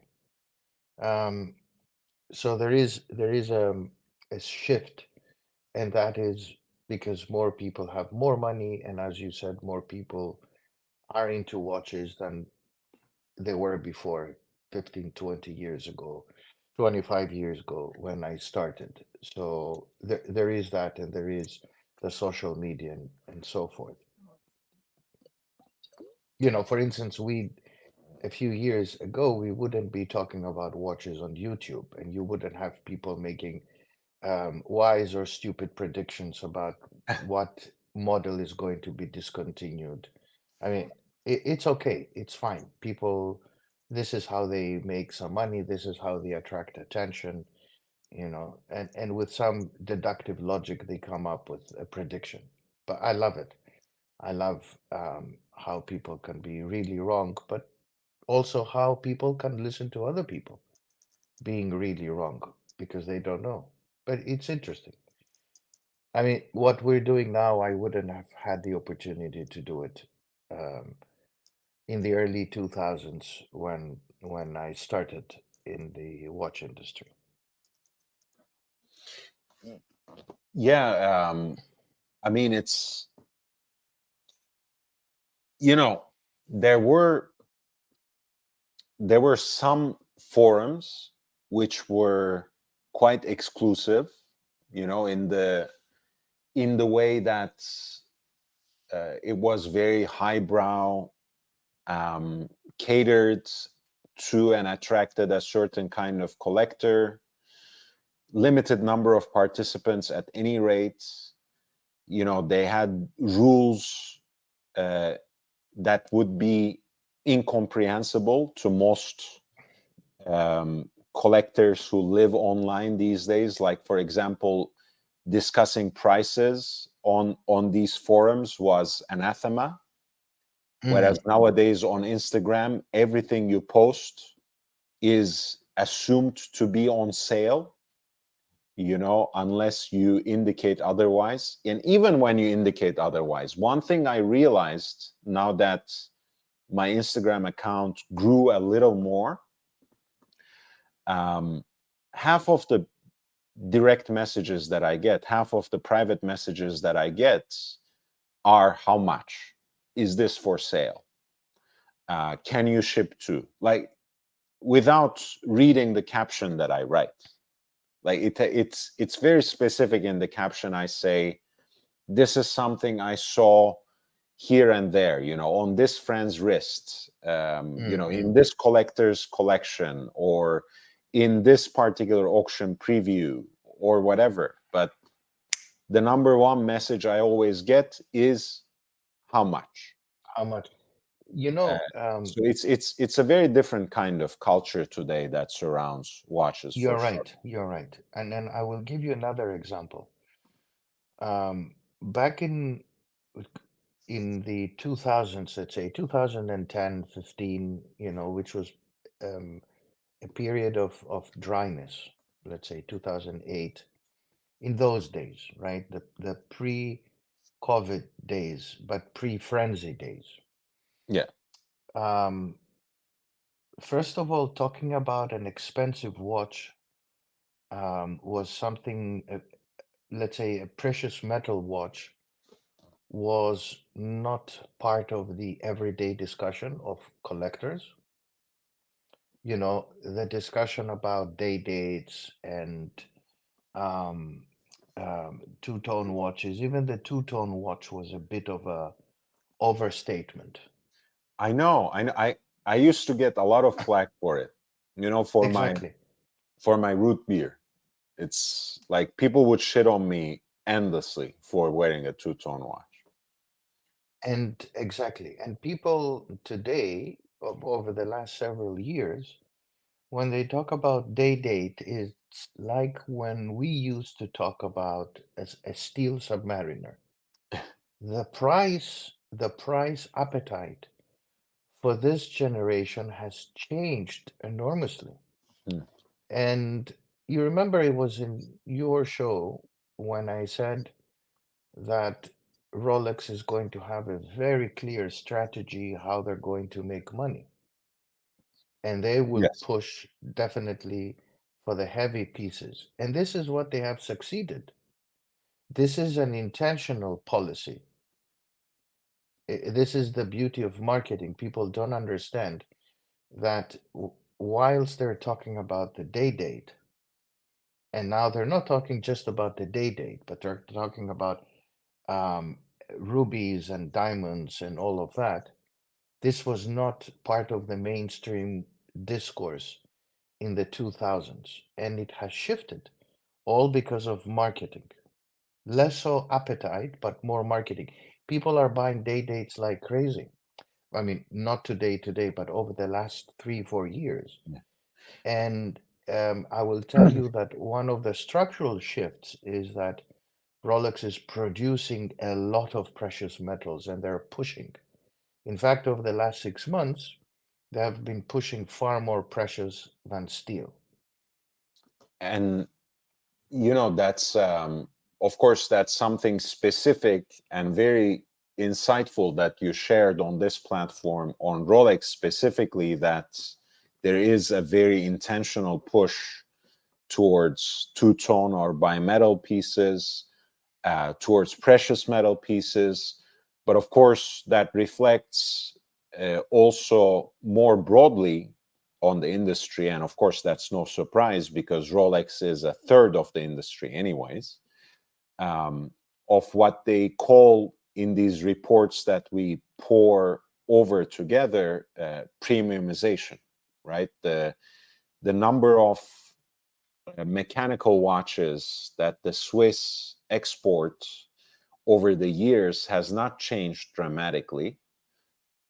However, those watches are now much more expensive, Mhm. um, in stainless steel too, but they are also simply bigger ticket items because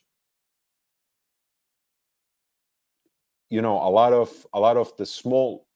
the I'm not even talking about the independent brands, but the privately owned big four, so to speak, between Rolex, Patek Philippe, AP, and Richard Mille, the watches they sell on average are now,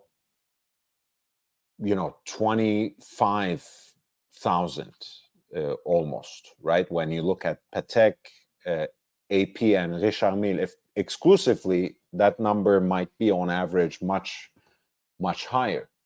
Um, it's just it's a different world. It's a different world. I mean, again, when you look at Rolex specifically, the focus might be by and large on stainless steel professional models, but the stranglehold that those models held on the collector's imagination and on the broader market has completely loosened. Yes, there is clearly something that has structurally shifted, no doubt. I mean, people are talking, and this is again the beauty of marketing, because if you go back 10 years ago to the catalogs, you do a historical analysis of the Mhm. catalogs of Rolex. If you ever do that, you will see that the catalogs are very differently structured than they are today. They're bombarding you with what? The platinum and the day date, pushing really for that. And then of course the GMT lines, and so forth. I mean, that is clearly marketing. Also our dear friend, Aussie expat.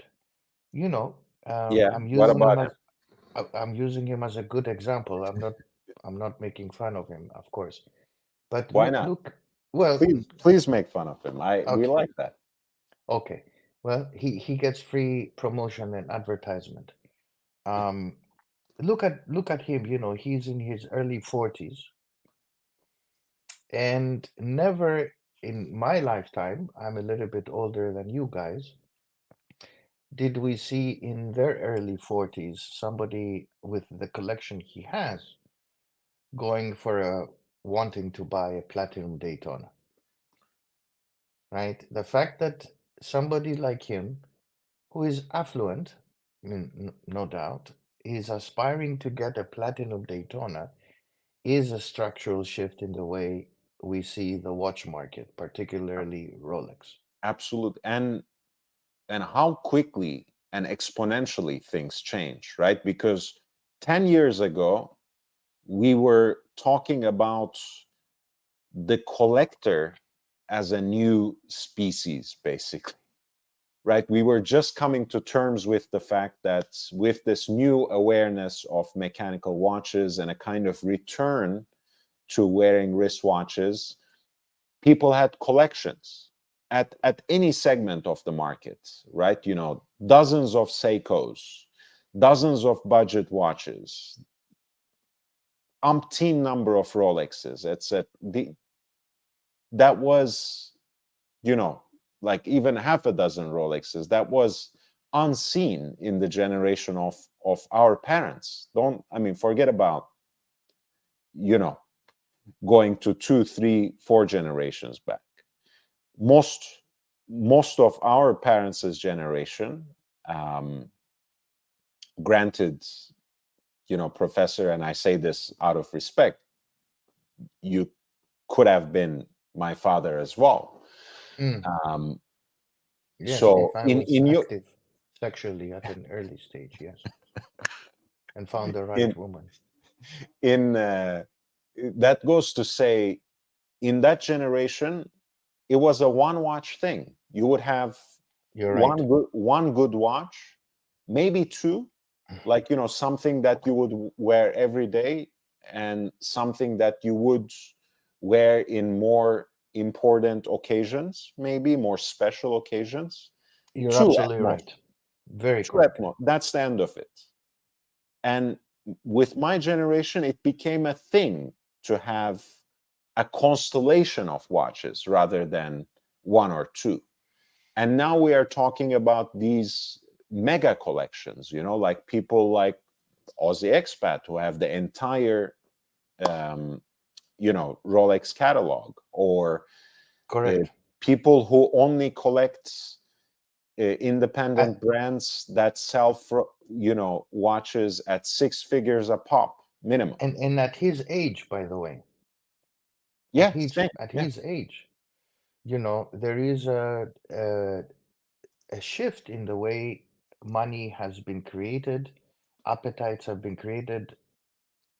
At I recently, will give you an example. I recently met a billionaire, older age, 70, 77, 78.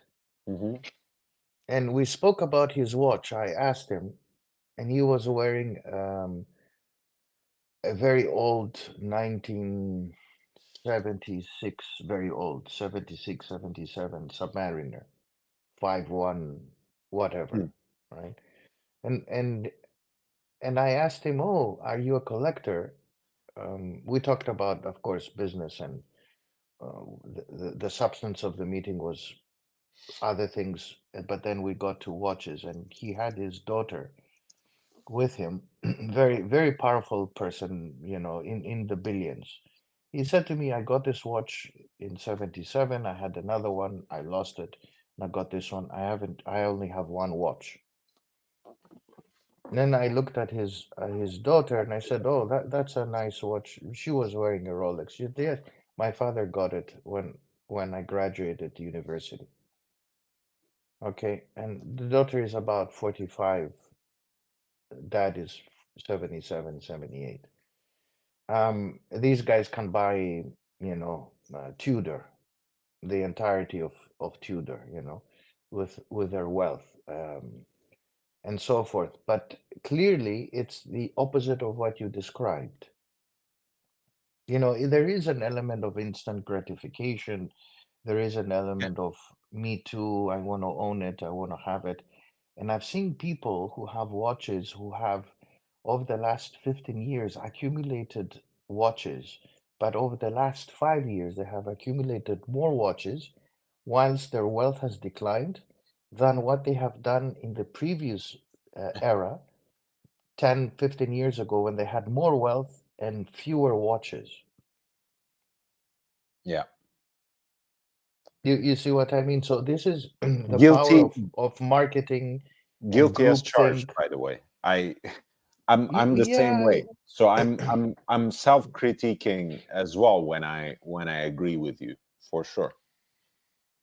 yes, it's probably a generational thing, right? I mean, it's not just about the social media, but it's, over the last 2 years, all of these 3 years, all of these YouTube channels have sprung up, and people, some of it is really good, and a lot of it is really bad. You are on the good side. People through all these years have accumulated knowledge because of the internet and because knowledge is available throughout the wide web, so people can accumulate knowledge.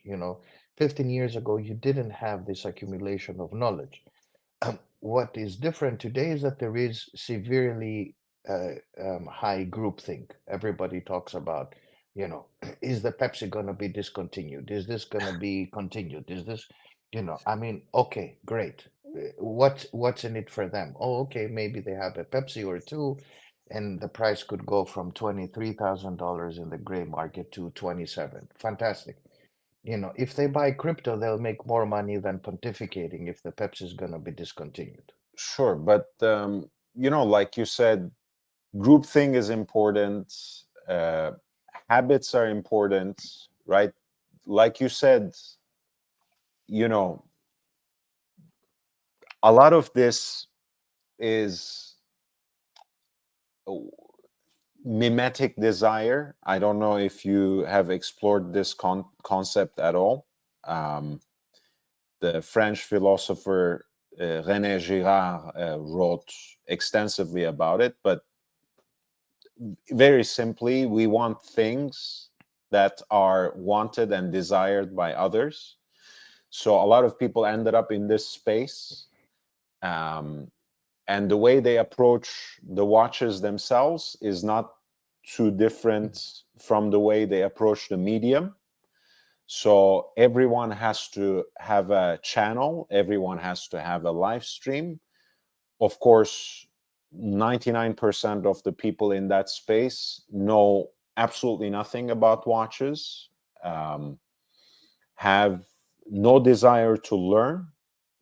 So they have to find something to talk about. It's an identity also, What can you YB. right? It's an identity. What can you talk Yeah. about without knowing anything? Speculation, of course. Mm. So uh, or you can follow the news cycle, which means that it's very hard to do it on a daily basis because you only get it after it's filtered by the mainstream outlets, and it doesn't amount to much anyway. So they have to generate these sorts of fake news, speculation. What do you think? And you have this new breed of people who know nothing but have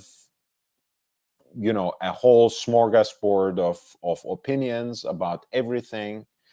um, and they know what Rolex does, what it stands for, what they will discontinue, what they will release, and what they do and what they don't do, and how this shade of this bezel is different from this one. And then, they have to make something up because now they have channels, now they run live streams, now they have Mm. 100,000 followers. So they have to do something, Professor. They have to invent, and that's True. what comes out.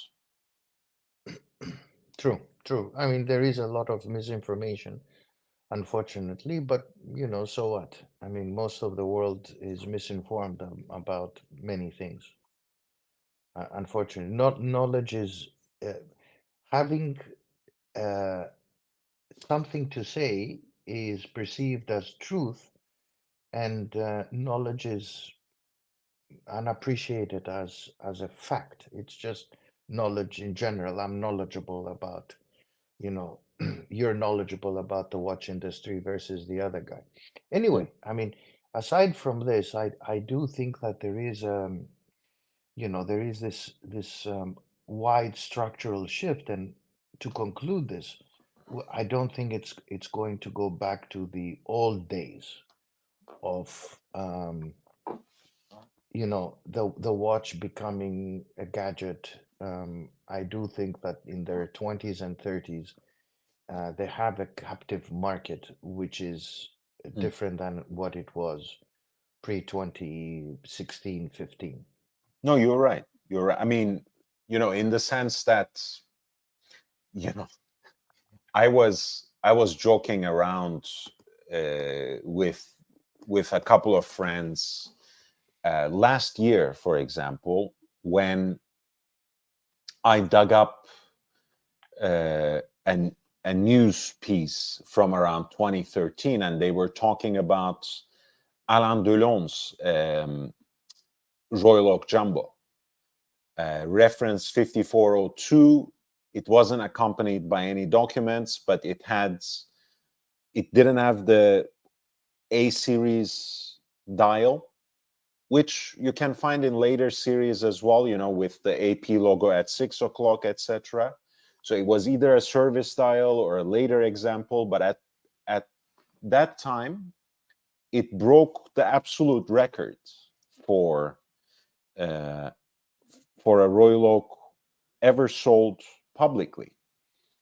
Can you guess what that amount was for Alain Delon's Royal Oak Jumbo that he wore in so many iconic movies? So it wasn't like a made up Mm, provenance either. no idea. So at the time, it's it was sold for about $60,000, I want to say, right? Which was an absolute record. Hmm. Sorry, 68,750 in euro, which I think euro and dollar at the time, at around 2012, had basically parity, no? Or am I not recalling it correctly? Yeah, back when? Sorry? Back in 2012, 2013. 2012. Oh, let's assume it was. I mean, it goes up and Yeah. down Anyway, so 10%, less than 5%. $70,000, Yeah, basically. yeah, yeah. That was an absolute record.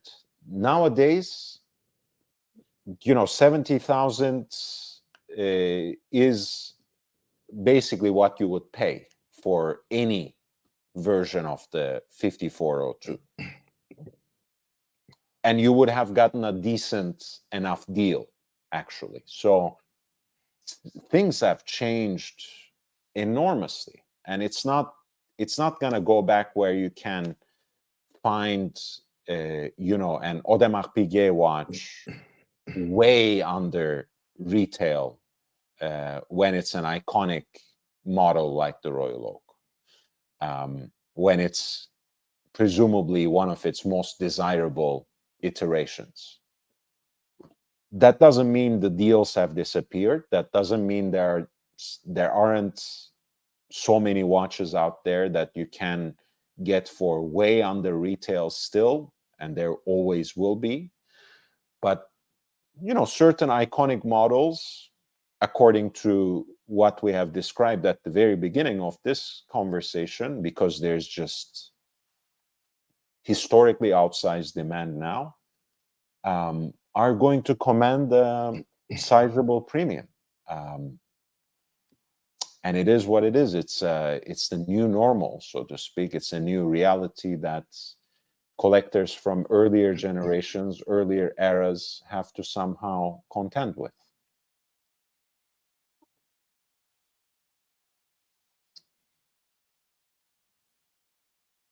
All right. So to close also tonight's live stream, we can still talk a little bit behind the scenes as well, if you wish, Professor. I do want to thank everyone for their support and presence. If you would spread the words about the channel, again, we are trying to expand this community that comes together around knowledge of and passion for wristwatches. That would be great.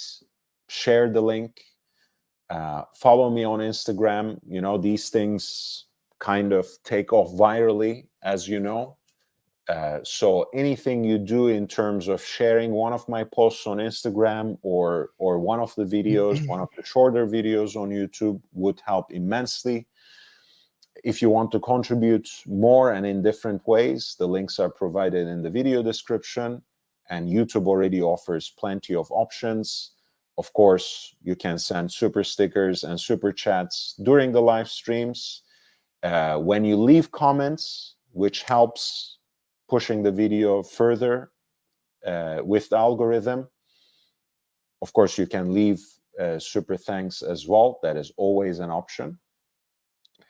We have covered the Phillips Hong Kong online auction for tonight. I will close with one of my favorites from the current line at Tudor.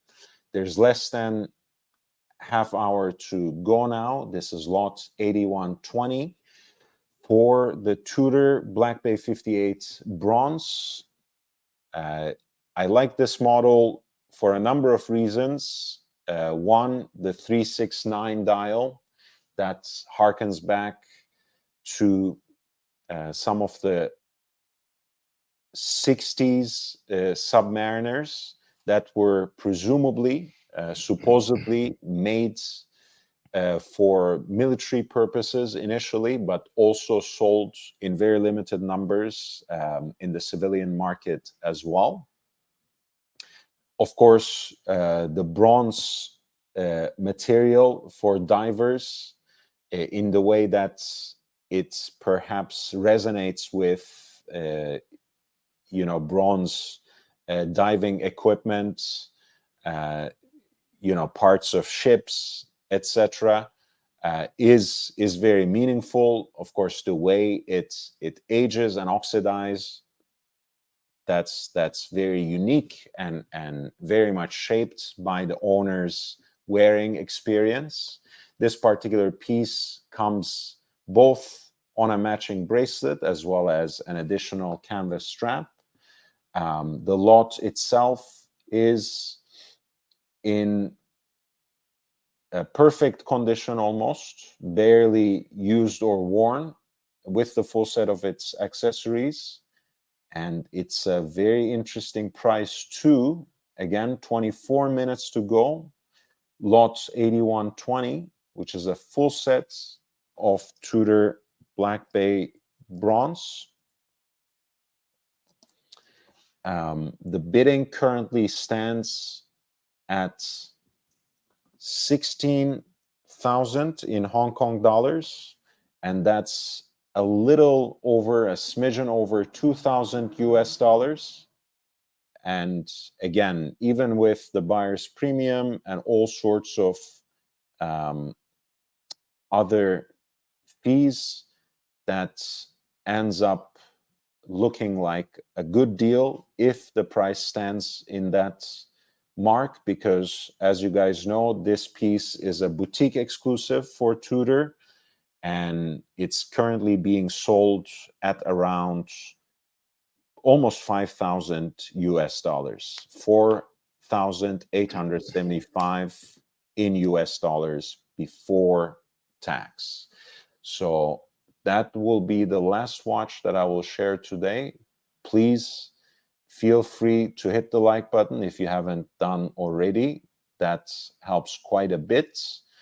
I want to thank again the members who have been in the chat and who have shared their opinions with us here with the member chats. 8 months. These people have been there from the first month that the memberships were introduced. Ali Reza and Bezos Bezos.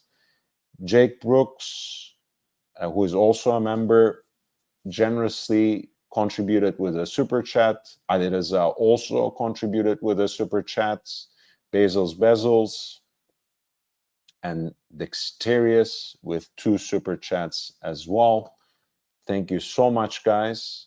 I will see you tomorrow as well, again with a beautiful 4-hour live stream, 8 p.m. to midnight, my time. Until then, Stay safe, stay healthy, wear and enjoy your watches. Professor, Mhm. do you have any parting words? You need to tell us your predictions For what? for Rolex. Please, everybody under the sun has said something. You need Should I to, really say what I think? yeah, yeah, There you will be should. a very special Submariner. I'm 99% sure. Okay, very special. Very special. Okay, this is your best prediction? No, the best prediction I won't give for free. Ah, okay, All right. excellent. Good, goodbye, guys. I love you, and I love you, Professor. Take care. Thank you.